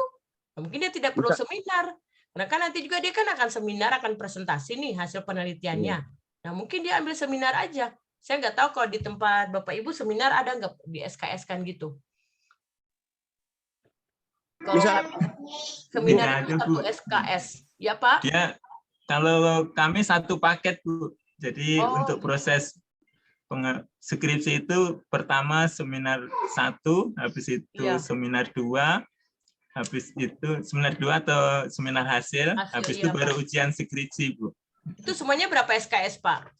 Kalau totalnya 6 SKS untuk skripsi. Jadi dia nggak berdiri sendiri begitu ya, Pak? Iya, kami langsung gabung itu, Bu. Oh, iya. Tapi nanti bisa direvisi kayaknya, Bu. Iya, soalnya saya rasa mungkin itu lebih langkah baiknya dipisah-pisah aja kan, Pak. Kan soalnya nanti penilaiannya kan agak repot kalau sudah sampai ini tuh udah 3 tahapan yang berbeda. Kalau di kami seminar proposal itu 1, seminar hasil itu 2. Lalu tesisnya itu skripsinya itu 6 apa 5 begitu ya. Jadi kita bisa membuang 1 SKS itu dengan mudah. Jadi seminarnya bisa kita buang aja. Mungkin seminar proposalnya nggak usah. Kita cuma ambil seminar hasil misalnya seperti itu. Ya, nanti tinggal diatur aja ya untuk rekognisi untuk mata kuliahnya dan untuk SKS-nya. Kemarin juga kami tawarkan, Bu, untuk motivasi jadi mahasiswa yang lolos PKM nanti bebas skripsi gitu, Bu. Tapi sama aja. Iya, Bu. Ya, kayaknya butuh rangsangan lebih dalam ya Pak kayaknya buat mahasiswa. Iya, Bu. Iya. Tapi kalau mahasiswa insya Allah motivasinya bagus, Bu. Iya. Cuman kadang yang dibikin tidak sesuai format itu aja nih, Bu. Nah, itu berarti kekeliruannya ada di dosen pendampingnya. Iya, Bu. Iya, karena kan mahasiswa ini kan juga sangat dibantu, sangat tergantung dari dosen pendamping. Berarti dosen pendampingnya arahinnya salah. Akhirnya mahasiswa bikinnya salah. Gitu kan, Pak? Berarti mungkin si dosen pendamping kurang aktif juga, sehingga mahasiswa dibiarkan sendiri. Akhirnya ya jalannya salah. Iya, Bu. Ya. Bu, gimana Pak aja, Kak? tentang rekognisi tadi. Ini kan lolos proposal Silintmas kemarin gitu. Itu kan ada usulan 2 mahasiswa gitu, Bu. Berarti sudah bisa saya memilih mahasiswa untuk dia lolos beberapa SKS, Bu ya. Pak Jaka, saya belum tahu ya, saya nggak tahu kalau kaitan dengan Simlitapmas. Saya nggak Iya. tahu. Oh, Saya belum ya. ya Kira saya nggak tahu. kasusnya sama, Bu. Saya nggak tahu kalau soal yang untuk rekognisi bagi mahasiswa yang terlibat di Simlitapmas. Nanti mungkin saya cek and recheck dulu ya, nanti baru Oh, iya, Bu, iya. Makasih, saya Bu. kabarin lagi. Ya, Oke, Pak oke. Jaka Makasih, dapat Bu. yang apa? Tipe apa? Masih pemula sih, Bu, karena masih dosen Oh, baru kan. penelitian dosen pemula PDP ya, 20 juta itu ya? Itu dikurangi, Bu. Iya kan, potong pajak. Enggak. Alasannya itu selain potong pajak, katanya itu ada ketentuan-ketentuan yang kemarin saya masukkan. Misalnya setiap pembantu itu, misalnya mahasiswa itu kan kemarin saya buatkan RAB itu dapat honor. Oh iya, memang nggak boleh honor-honoran. Nah, terus kedua dapat biaya rental apa segala macam kan. Makanya ketika saya dengar tadi Ibu bilang ada bisa mengeluarkan biaya rental apa segala macam, kami takutnya lagi ketika diusulkan lagi itu biasa dicoret, Bu. Enggak, kalau di mahasiswa nggak apa-apa. Kalau nggak di apa-apa ya. yang Simlitapmas tuh memang demikian, nggak boleh. Honor itu nggak boleh, nggak benar-benar nggak boleh. Karena itu kan nanti kita tinggal ngatur saja. Ada rekamannya. Nanti lah itu kalau di pas kelas sosialisasi itu nggak apa-apa kan? Iya, yang mau berkomentar. Ada yang mau bertanya ataukah berkomentar lagi? Mungkin adik-adik mahasiswa dulu. Sudah adakah sedikit bayangan dengan apa yang mau dikerjakan begitu? Anak-anak kita ini kayaknya agak malu, Bu. Nanti kami langsung bagi hari ini. Biar besok sudah memiliki masing-masing pembimbing, kami usahakan yang lintas prodi, Bu, karena kegiatannya Pak Adi itu lumayan banyak di luar. Nah, itu bisa dimasukkan mahasiswa-mahasiswa. Oke, baik, Bu. Ya. Oke. Bentar, Bu. Saya ini dulu.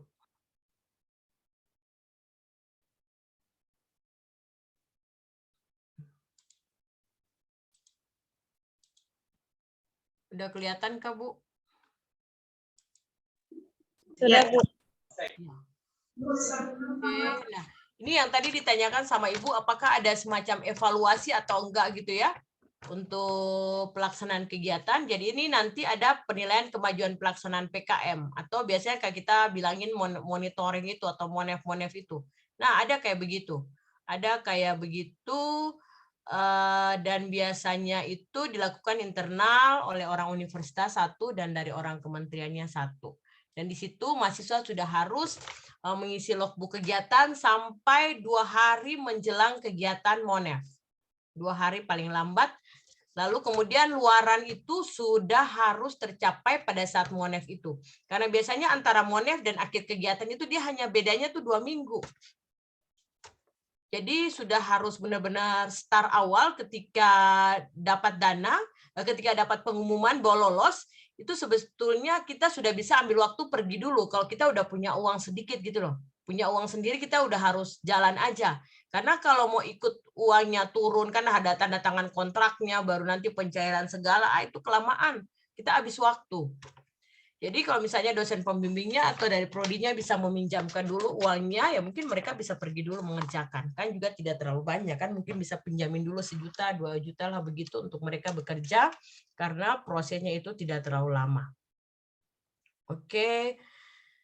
Nah ini kemudian nanti setelah selesai, pasca Monef itu 2 minggu setelah itu, lalu kemudian laporan akhir kegiatan harus dibuat, format laporannya juga sudah ada, lalu kemudian dilampirkan dengan bukti-bukti pengeluaran, bukti-bukti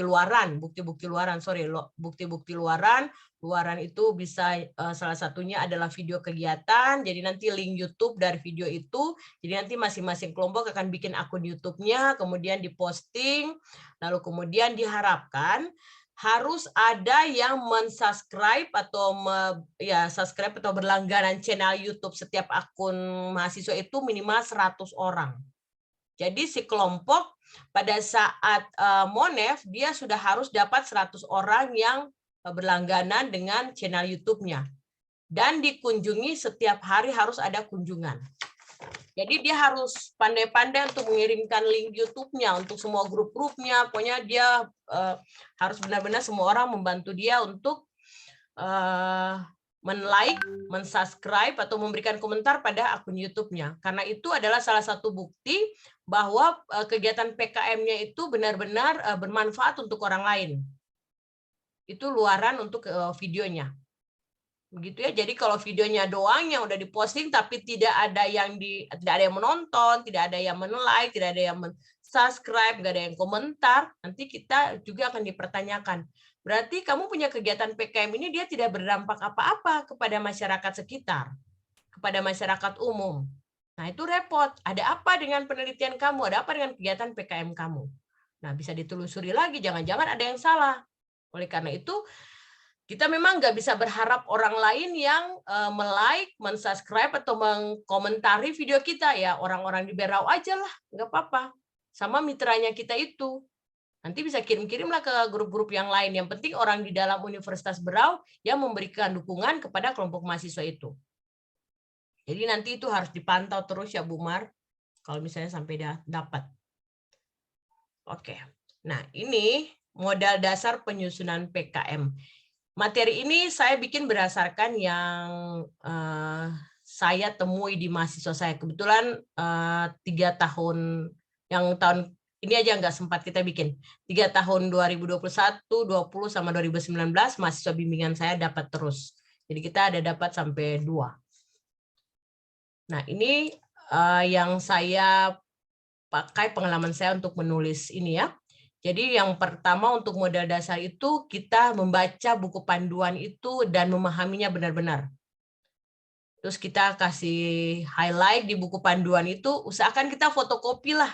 Jangan disimpan sebagai file. Karena membaca file dengan buku panduan itu terlalu banyak, soalnya sampai 100-an lebih halaman. Gitu ya. Jadi sedapat mungkin setiap kelompok bisa mencetak satu buku panduan itu, lalu kemudian dipahami benar-benar masing-masing sistematikanya, memahami masing-masing 8 bidang PKM ini, kira-kira yang pas ke dia itu yang mana. Nah, baru setelah itu dilihat bagian yang lainnya, sehingga dia tidak salah memilih 8 bidang PKM. Jangan sampai idenya sudah bagus, sudah menarik, tapi salah milih bidang PKM, itu yang repot di situ. Lalu bisa mudah membedakan antara PKM riset eksakta, sosial humaniora, pengabdian kepada masyarakat. Punya masing-masing bidang PKM itu mampu dibedakan gitu, sehingga dia tidak salah. Jadi administrasinya dipahami benar ya. Oke.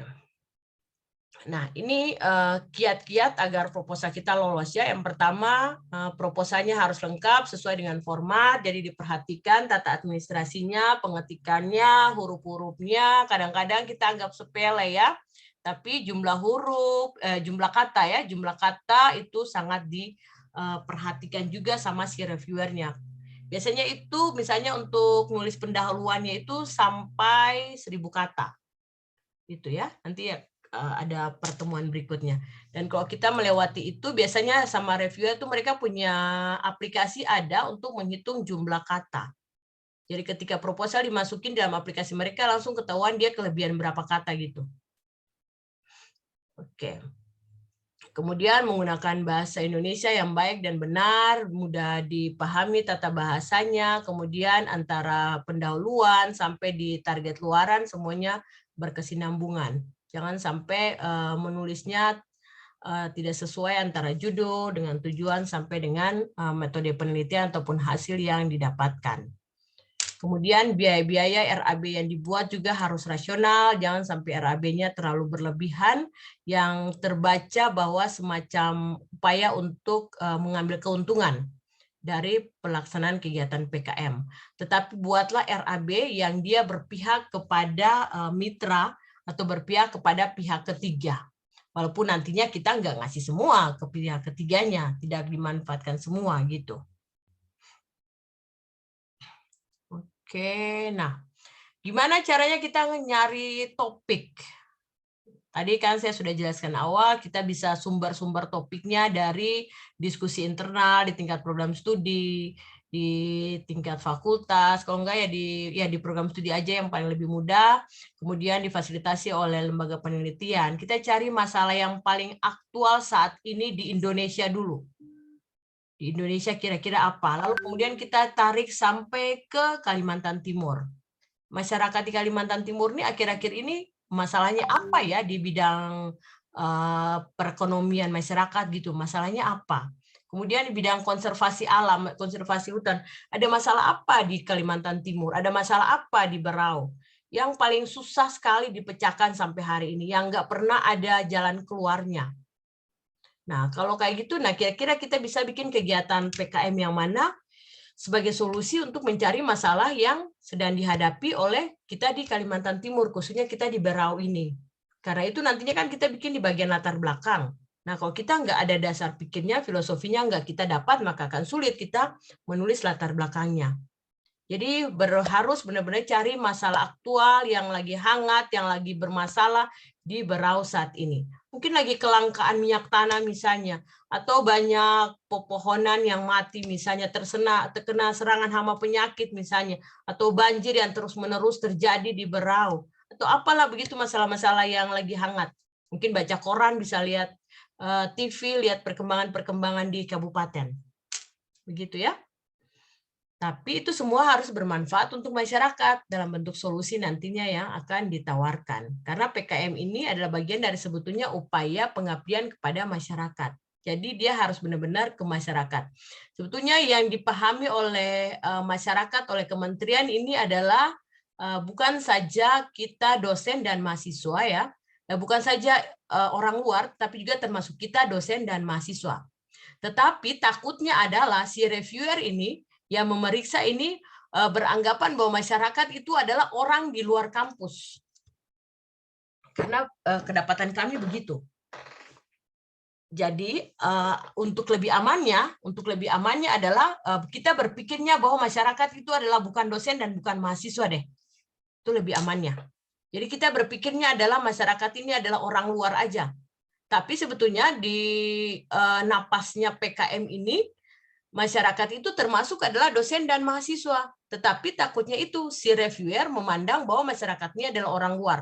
Jadi lebih baik kita menjaga kemungkinan saja bahwa yang masyarakat ini adalah mitra kita dari luar sana. Apakah itu dia misalnya petani, ataukah kelompok-kelompok LSM, ibu-ibu rumah tangga, atau apa sajalah, yang penting dia bukan orang kampus, bukan mahasiswa begitu. Dan usahakan adalah masyarakat di luar sana adalah masyarakat yang ekonomi lemah, masyarakat yang termarginalkan, masyarakat yang benar-benar dia sangat lemah dalam sisi sumber daya, dia lemah dalam sumber daya manusia, sumber daya alamnya berlebihan mungkin, tetapi sumber daya manusianya atau dia punya kemampuan ekonomi finansial sangat lemah. Dan mereka pantas untuk mendapat bantuan kita lewat kegiatan PKM. Jadi kegiatan PKM kita ini bukan berarti kita memberikan uang kepada mereka, tetapi kita memberikan ilmu, pencerahan-pencerahan secara intelektual kepada mereka untuk pengembangan. Begitu. Oke, sampai di sini ada yang mau ditanyakan? Adik-adik mahasiswa atau para dosen?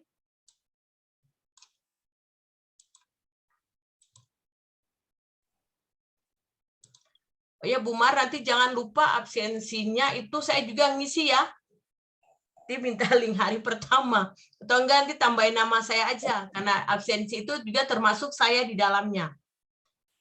Ya, siap Ibu. Ya. Saya mungkin, Bu. Ya, silakan Pak. Mohon maaf, Bu, saya off kamera. Ya, baik Pak Sufriyadi ya. Pak siapa ya? Ya, betul, Bu. Supriyadi. Oh, ya, baik Pak. Ya, Bu. Ini dari tadi internet saya antara ada dan tiada nih, Bu. Siap, Pak. Nggak apa-apa. Jadi putus-putus. Ya. Jadi Bu, ini pertanyaan mungkin lebih ke teknis ya Bu ya, mengenai pengelompokan mahasiswa ini. Kebetulan mahasiswa kami di teknik lingkungan itu kan masih semester 2. Ya, Pak. Nah, jadi apakah misalnya kolaborasi beberapa mahasiswa di semester tinggi misalnya itu bisa menggandeng yang semester pemula ini Ya. Kemudian apakah topik atau tema pengabdiannya itu harus sesuai dengan background keilmuan mahasiswa itu sendiri, Bu. Ya. Misalnya saja, ya kalaulah misalnya kami jadi pendampingnya, ya, dan pendamping saya ini belum ada jurnal terpublikasi nih, Bu, ya. Iya, Pak. Jadi apakah memungkinkan kemudian topiknya itu diusung oleh beberapa mahasiswa yang tidak berkorelasi langsung dengan topik itu, misalnya di ekonomi atau jadi yang anggotanya saja yang di semester awal yang mahasiswa teknik lingkungan. Jadi penyesuaian ke topiknya nih, Bu. Apakah melihat background ke mahasiswa itu? Ya, mungkin itu saja. Terima kasih. Oke, Pak, terkait dengan yang tadi Bapak bilang bahwa Bapak belum punya artikel ya, Pak? Iya, Bu. Ya, oke, baik.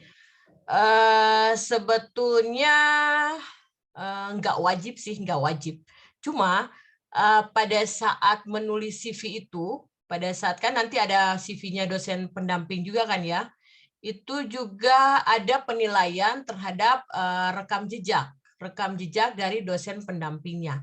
Nah, rekam jejak yang dimaksudkan di sini adalah pada publikasi dosen. Apakah itu dalam bentuk artikel jurnalkah, ataukah dalam bentuk buku, ataukah juga dengan menghasilkan hak kekayaan intelektual atau HAKI itu. Jadi saran saya mungkin kalau Pak Sufriyadi mau tetap ngikut, Pak Sufriyadi mungkin bisa mainnya di PKM artikel ilmiah dan PKM gagasan futuristik tertulis. Karena di sini ini murni karya mahasiswa dan dosen pendampingnya dia punya rekam jejaknya tidak terlalu diperhatikan. Jadi saran saya kalau misalnya Pak Supriyadi belum punya itu, jadi bisa jadi pendampingnya di 2 tipe PKM ini. Lalu kemudian kalau mahasiswanya masih semester 2, mereka juga alangkah baiknya juga bisa ngambil di 2 ini dengan bantuan informasi dari dosennya untuk data-data penelitiannya, gagasan futuristik dan artikel ilmiah. Lalu dari semester 2 ini juga mereka bisa bergandengan dengan mahasiswa di semester 4 dan semester 6 dengan kakak tingkatnya yang lain. Dan bukan saja di dalam program studi saja, tetapi juga bisa lintas program studi. Kalau misalnya di dalam program studi, berarti nanti mereka milihnya di PKM Riset Eksata. Karena fakultas teknik kan ya, teknik konservasi. Jadi mereka bisa milihnya di PKM Riset Eksata. Mungkin 1 mahasiswa aja, nanti ditambah dengan 4 lainnya dari program studi yang lain di dalam fakultas teknik, atau masih tetap di program studi yang sama, tetapi mereka angkatan yang di atasnya. Atau juga mereka juga bisa mengambil PKM kewirausahaan dan PKM pengabdian kepada masyarakat ataupun PKM penerapan IPTEK. Semuanya bisa. Tapi mereka harus dengan kakak tingkat karena mereka baru semester 2 kan, jadi mereka harus dengan mahasiswa semester 4 ataupun semester 6. Terus sekarang semester ganjil kan berarti mereka udah semester 3 ya, Pak? Ya, masuk semester 3 nih, Bu. Ya, berarti mereka bisa dengan anak-anak semester 5 dan 7 bisa. Nanti anak semester 5 dan 7 yang mereka lebih banyak, mereka di semester 3 cukup 1 orang. Tapi mereka bisa disebarkan di PKM Karsa Cipta bisa, karya inovatif bisa, penerapan IPTEK bisa, pengabdian kepada masyarakat juga bisa, kewirausahaan bisa, eksata bisa. Yang tidak bisa hanya di sosial humaniora. Karena anak-anak teknik, dia tidak terlalu pas di PKM Riset Sosial Humaniora. Nanti di PKM Riset Sosial Humaniora ini kasih buat di Fakultas Ekonomi. Mereka bisa masuknya ke sana. Jadi sebetulnya di PKM ini semua bidang ini bisa dikerjakan oleh mahasiswa Universitas Berau. Hanya dibedakan adalah di riset humaniora untuk anak ekonomi dan riset eksata untuk anak di teknik. Ya, khusus untuk 2 ini. Sementara yang PKM lainnya semuanya bisa. Jadi semuanya bisa. Iya. Gitu ya, Pak ya? Baik, Bu. Siap. Oke. Apalagi ya yang tadi takutnya saya lupa yang belum sempat.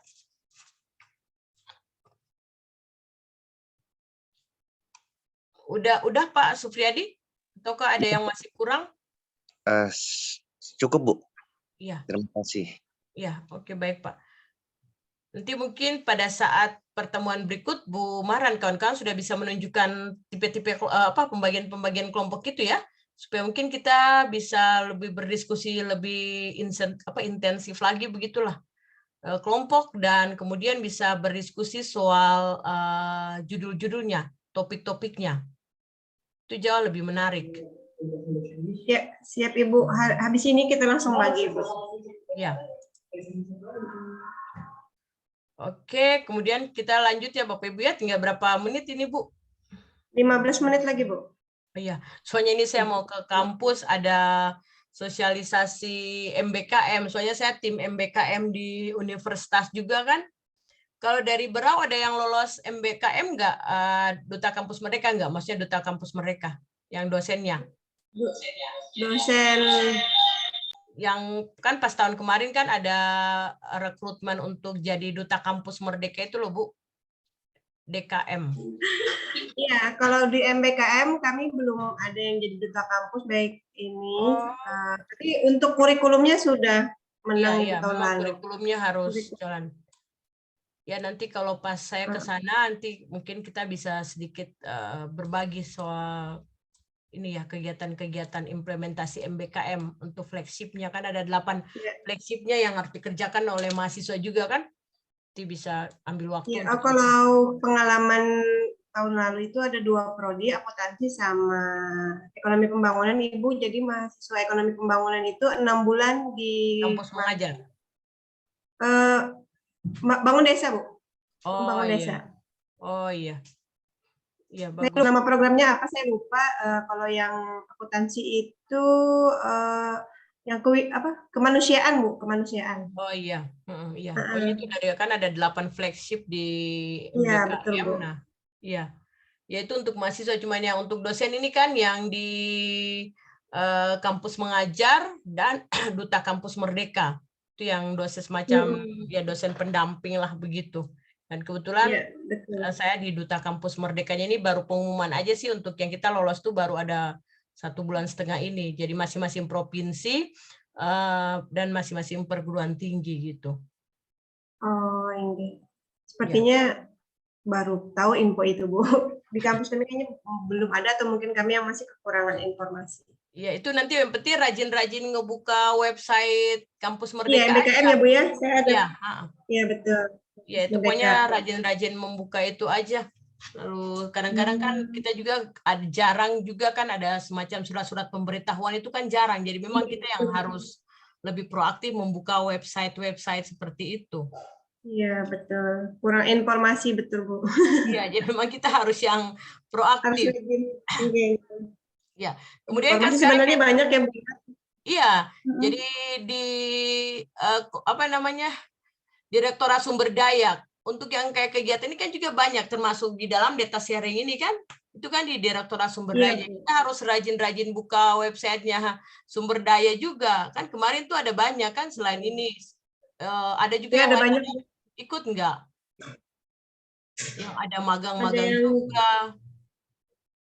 Iya, ada yang ini juga yang bahasa Inggris ya Bu ya, yang berapa bulan? Iya. Sering-sering buka. Terus kalau yang website Simnitapmas kan sekarang dia udah di Bima apa ya? Ya itu dia udah nggak di Simnitapmas lagi, udah namanya Bima kalau nggak salah itu. Ya berubah Bu. Apa itu ya? Bima kayaknya. Iya Bima. Makanya memang sering membuka aja sekarang, jarang ada informasi tertulis kan, jadi makanya kita harus yang lebih proaktif. Ya oke, Bapak Ibu, kita lanjut ya. Kita lihat bagaimana menentukan judul ya, judul. Biasanya pengalaman reviewer, ini kebetulan memang saya belum pernah nge-review proposal penelitian, cuma reviewer sebagai proposal Simnitapmas. Biasanya kami reviewer itu biasanya akan tertarik ngelihat judulnya. Kadang-kadang kita itu juga nggak sempat ngebaca isinya. Mengapa? Karena satu orang reviewer itu dia tuh harus mengerjakan atau memeriksa proposal itu sampai 60 sampai 100 proposal dan dalam jangka waktu yang sangat singkat. Ada cuman dikasih waktu tuh cuman 2 minggu meriksa proposalnya. Nah, jadi mana sempat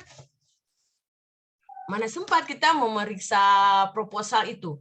Jadi bagaimana caranya biar kita menghipnotis dalam tanda kutip si reviewer, ya kita bikin judul yang menarik supaya pas begitu dibaca langsung mereka apalah, terkesima lah begitu dengan judul kita. Nah, di judul ini hindari yang ada namanya penggunaan nama tempat yang berlebihan. Jadi misalnya kita udah bikin nama desa, mungkin salah satu nama desa di Berau apa, Bu? Kampung Pulau Besing ada, Bu. Kampung Pulau Besi ya. Buyung-buyung, Ya, buyung-buyung. ya, kenapa Pak? Apa Pak Sandi? Kampung buyung-buyung. Buyung-buyung, Bu. Apa buyung, Bu Mar? Bu? Iya. Kampung Buyung-buyung ada banyak kampung udah. di sini, Bu. Udah, kita contohnya aja.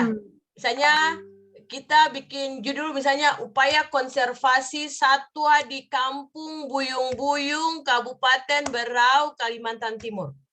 Kita tidak boleh mengambil nama tempat yang berlebihan seperti ini. Misalnya di Kampung Buyung-buyung cukup Kampung Buyung-buyung. Nggak usah pakai kabupaten, nggak usah pakai Kalimantan Timurnya, nggak usah pakai provinsinya. Karena di judul ini harus dihindari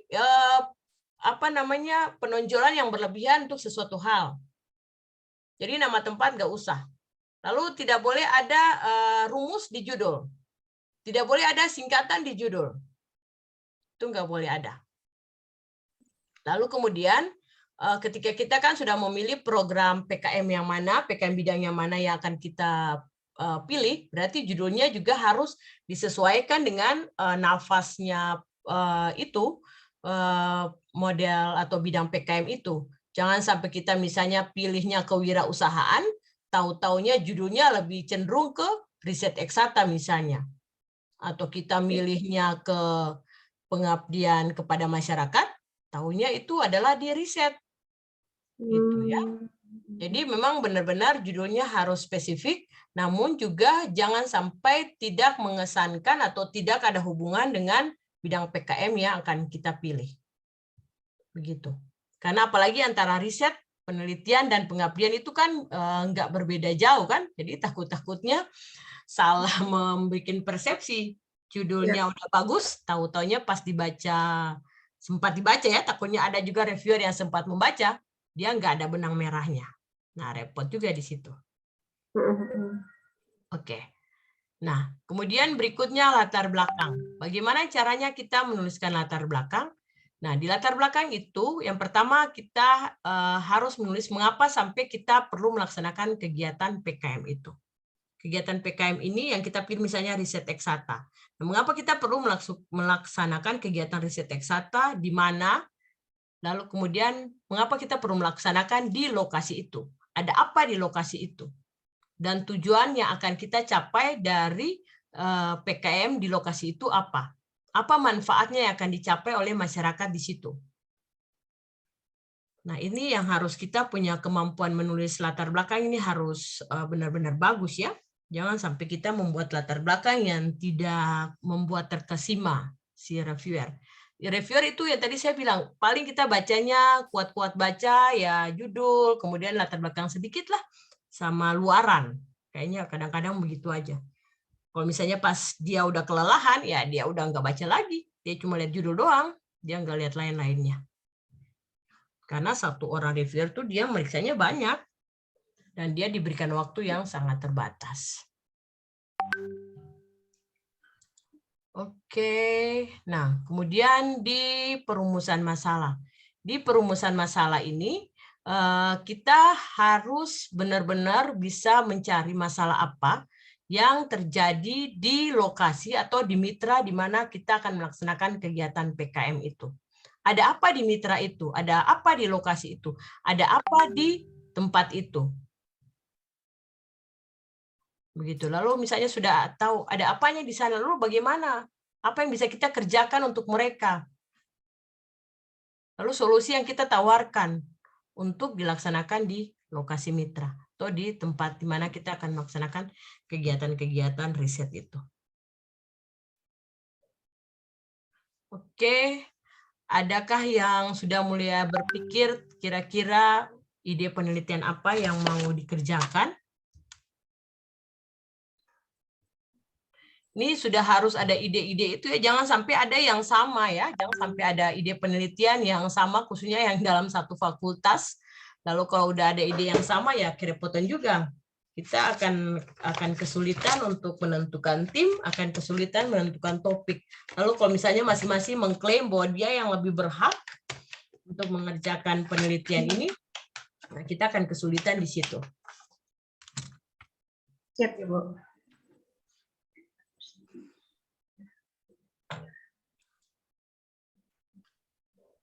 Bu, izin bertanya. Iya, silakan Bu. Terima kasih untuk kesempatannya, Bu Dr. Fransina. Ya, Bu Rahma. Izin bertanya, kalau mengenai ide ya Bu ya, Ya. yang tadi barusan dibahas, apakah ada kode etik atau apa? Jadi misalnya seperti, misalnya ke penelitian kita tidak ke fisiknya, tapi tidak ke barangnya, namun maksudnya misalnya nih contoh kecil UMKM lah gitu ya, Ya. kita ke sistemnya aja gitu Bu misalnya. Nah, Ya. Terus sistem itu apakah dia tidak boleh mahal atau bagaimana gitu? Ya. Mungkin ada kode etik di situ karena kan melihat dari sisi dananya atau gimana? Ya, jadi melihat prosesnya ya, maksudnya apakah, Bu nanti, Rahma. iya, jadi apakah nanti kira-kira karena misalnya nih sistem ini terlalu mahal, jadi, sedangkan pendanaannya ini pendanaannya hanya sedikit gitu, yang buat pembiayaan proses penelitian ini, ya. Ya. Apakah ada kode etiknya untuk pemilihan ide-ide itu, Bu? Ya. Iya. Ya. Oke Bu Ma, kalau oke Bu Rahma. Terima kasih Bu. Ya, jadi Bapak Ibu serta adik-adik mahasiswa, kita juga harus realistis ya. Jangan sampai kita rugi. Jangan sampai kita rugi di jalan hanya gara-gara kita mau lolos proposal ini. Sementara kita tahu bersama bahwa pendanaan itu hanya dibatasi di angka 7 juta itu. Itu juga belum potong pajak loh, itu belum potong pajak, ada PPN dan PPh-nya juga. Jadi ya mungkin hanya sekitar 6 juta mungkin. Dan itu kerepotan di situ, kita udah habis di ongkos. Jadi pemilihan lokasi juga jangan terlalu jauh dari kampus, dan kemudian juga jangan terlalu banyak pembelian alat dan bahan untuk penelitian. Ya mungkin bisa bermain dengan kuesioner-kuesioner aja kalau misalnya untuk yang riset sosial humaniora misalnya.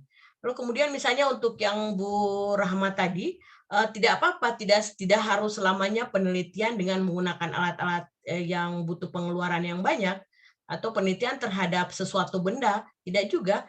Kan ada yang namanya PKM riset sosial humaniora. Mungkin di UMKM itu bisa masuk di situ, bisa juga masuk di PKM kewirausahaan. Jadi boleh Bu, nggak apa-apa. Yang penting kita jangan sampai membuat pengeluaran yang melebihi dana yang disediakan. Jadi mungkin kasar-kasarnya itu ya kita 6 juta, kan 6 juta lah yang kita akan dapat. Nah kalau dari 6 juta itu ya mungkin untuk pengeluarannya ya barang 3 juta aja lah. Mungkin sekali pergi aja lah gitu, jangan sampai bolak-balik, pergi sana, balik, ada yang kurang, pergi lagi. Mungkin sekali berangkat aja kita penelitiannya, dalam sehari itu aja udah cukup. Atau misalnya bermalam sehari aja, terus besok penelitian sekali lagi melanjutkan, terus pulang. Jangan sampai pergi dan bolak-balik. Kalau misalnya dia di sekitar kampus Berau itu jauh lebih baik. Karena itu kita dibatasi dengan pendanaan. Kan kasihan juga mahasiswanya. Kan mereka bisa juga sedikit memanfaatkan dana itu untuk lainnya. Kalau misalnya di softwarenya gitu Bu, nggak boleh ini juga ya? Softwarenya boleh, yang penting jangan implikasi keberbayar yang besar aja, nggak apa-apa, boleh. Softwarenya dibuat oleh mahasiswa. Sederhana misalnya Bu, ya yang sederhana. Iya bisa Bu, bisa. Itu dibikin sama mahasiswanya. Oh gitu, mau mahasiswa ya? Iya. Iya, maksudnya mahasiswanya bisa bikin apa, dosennya, mahasiswanya bisa kan, harus bisa. Itu nanti kalau misalnya kalau bikin software gitu, nanti dia masuknya di PKM Karya Inovatif. Itu dia bisa masuk di PKM Karya Inovatif atau PKM Karsa Cipta. Jadi ada sesuatu yang diciptakan. Jadi software itulah yang diciptakan oleh si mahasiswa itu. Begitu, Karsa Cipta atau Karya Inovatif. Dua itu ya Bu, kalau misalnya mau menghasilkan sesuatu sebagai bentuk luarannya. Tapi ini harus hubungan konservasi Bu. Ya, kenapa Bu? Tapi kan harus ada hubungan konservasi. Apakah mungkin? Nah, karena Ibu memulai dengan memberikan contoh software, makanya saya bilang kalau misalnya mau software, ya berarti nanti dia pilihannya ke situ. Cuma nanti tinggal misalnya ke konservasi, berarti software apa gitu loh. Oke, konservasi. Oh, kalau misalnya ini penyuluhan-penyuluhan, tapi ada penyuluhan, misalnya ya Bu ya, penyuluhan konservasi tetapi di dalam software. Tapi itu harus diciptakan sama dosen atau mahasiswa ya, berarti Iya, itu dengan harus diciptakan. Ya. Jadi nanti kan kalau misalnya produk, jadi nanti kan produk fungsional namanya. Jadi software itu tuh yang jadi produk fungsionalnya. Misalnya sistem akuntansinya di UMKM gitu ya, apalagi sorotan ya bisa. di UMKM gitu Bu. Ya bisa Bu, bisa. Kan bisa membantu pedagang-pedagang kecil lah, UKM yang kelas menengah ke bawah. Itu sangat bermanfaat, itu bisa. Ya, main dengan aplikasi aja. Kalau yang di prodi bisnis digital mungkin mainnya ke situ aja tuh. Ya betul itu Bu. Bikin software ya Bu ya. Iya, bikin software aja. Ibu Rahmawati ini dosen akuntansi Bu. Nah mungkin ya bisa gabung terus kolaborasi dengan dengan bisnis digital. Bikin software akuntansi yang bisa diberikan kepada UMKM. Wah, mantap nih idenya Bu Rahmawati. Oke Bu, pertanyaan terakhir menutup karena sudah pukul 12. Kami kan kemarin KKN di Kampung Sembakungan ya Bu ya, dan di sana itu belum ada aliran PDAM.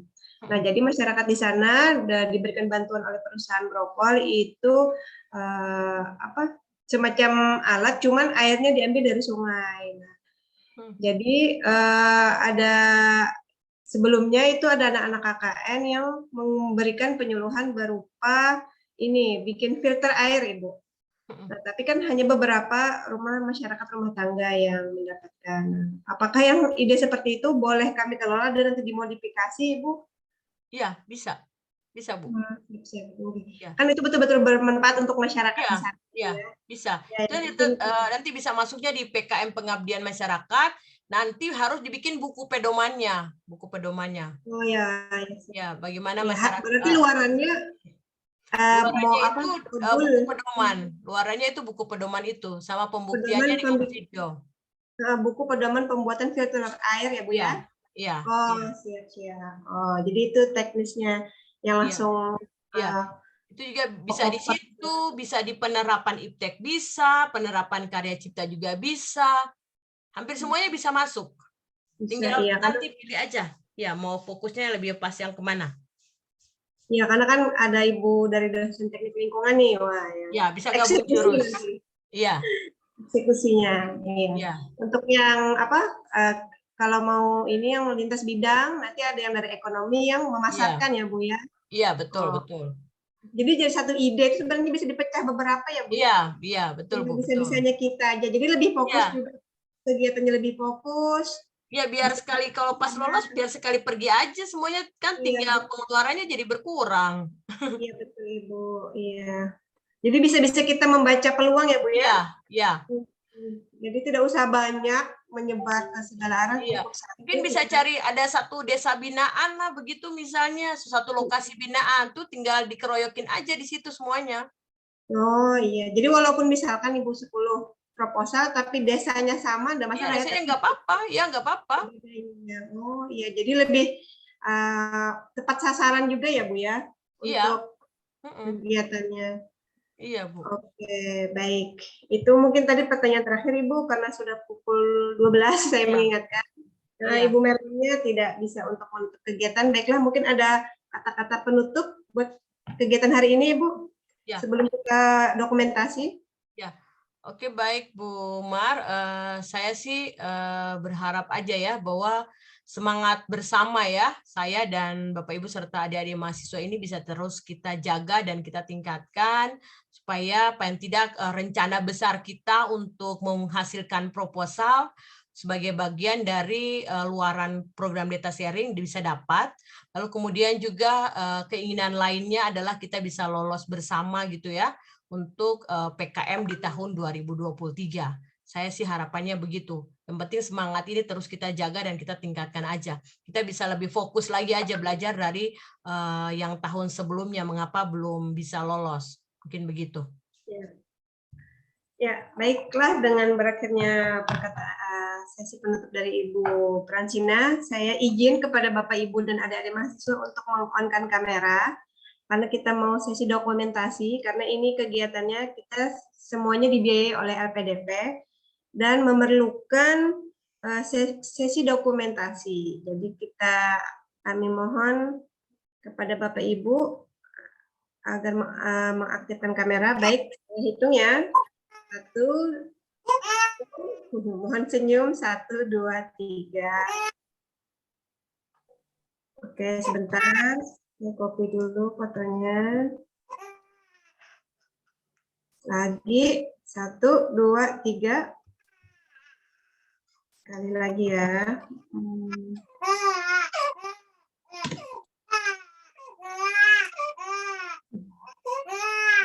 Ya, 1, 2, 3. Oke, baik. Terima kasih banyak atas kehadiran Bapak Ibu. Hari ini kami akan bagi kelompok. Jadi para dosen yang terlibat nanti akan kita minta idenya. Apakah mereka punya ide? Kalau tidak, nanti cukup kita tentukan satu kampung. Mungkin saya perlu masukan dari Bapak Ibu ini, kampung mana yang bisa kita bina. Kalau dulu Pulau Besing dibina oleh sama LPPM ya, Bu Merlin dan Pak Hakim. Nah, mungkin kita bisa melanjutkan di Pulau Besing atau di kampung yang lain yang menurut Bapak Ibu penting untuk kita bina dan kita sekalian buat kegiatan pengabdian masyarakat, baik kita dosen maupun mahasiswa. Baiklah, terima kasih banyak atas pertemuannya hari ini. Besok kita kalau tidak salah pertemuannya pagi ya Ibu ya. Iya Bu, iya. Nanti jadwalnya dan link Zoom-nya akan di-share. Terima kasih banyak atas kehadiran Bapak Ibu semuanya, atas partisipasinya. Kami banyak-banyak ucapkan terima kasih selaku fasilitator dan mohon kehadirannya lagi untuk kegiatan besok, karena besok sudah mulai teknik penulisan proposal hibah mahasiswa. Baiklah, mohon di absen tadi ya, jangan lupa karena kita mau menarik datanya supaya bisa dibagikan kepada kelompok-kelompok. Karena tadi dibuka dengan membaca basmalah, marilah kita menutup kegiatan pada hari ini dengan membaca hamdalah. Alhamdulillahirabbil alamin. Semoga pertemuan hari ini berkah. Mungkin ini adalah awal untuk membawa kampus lebih baik dan lebih sejahtera juga kepada para dosen dan para mahasiswanya. Mohon doa semuanya berjalan lancar. Saya akhiri. Assalamualaikum warahmatullahi wabarakatuh. Waalaikumsalam. Terima kasih banyak Ibu Francina. Ya, sama-sama Bu. Ya, makasih. Ya. Oke, terima kasih banyak Bapak Ibu atas kehadirannya. Saya tutup ya, izin menutup Zoom.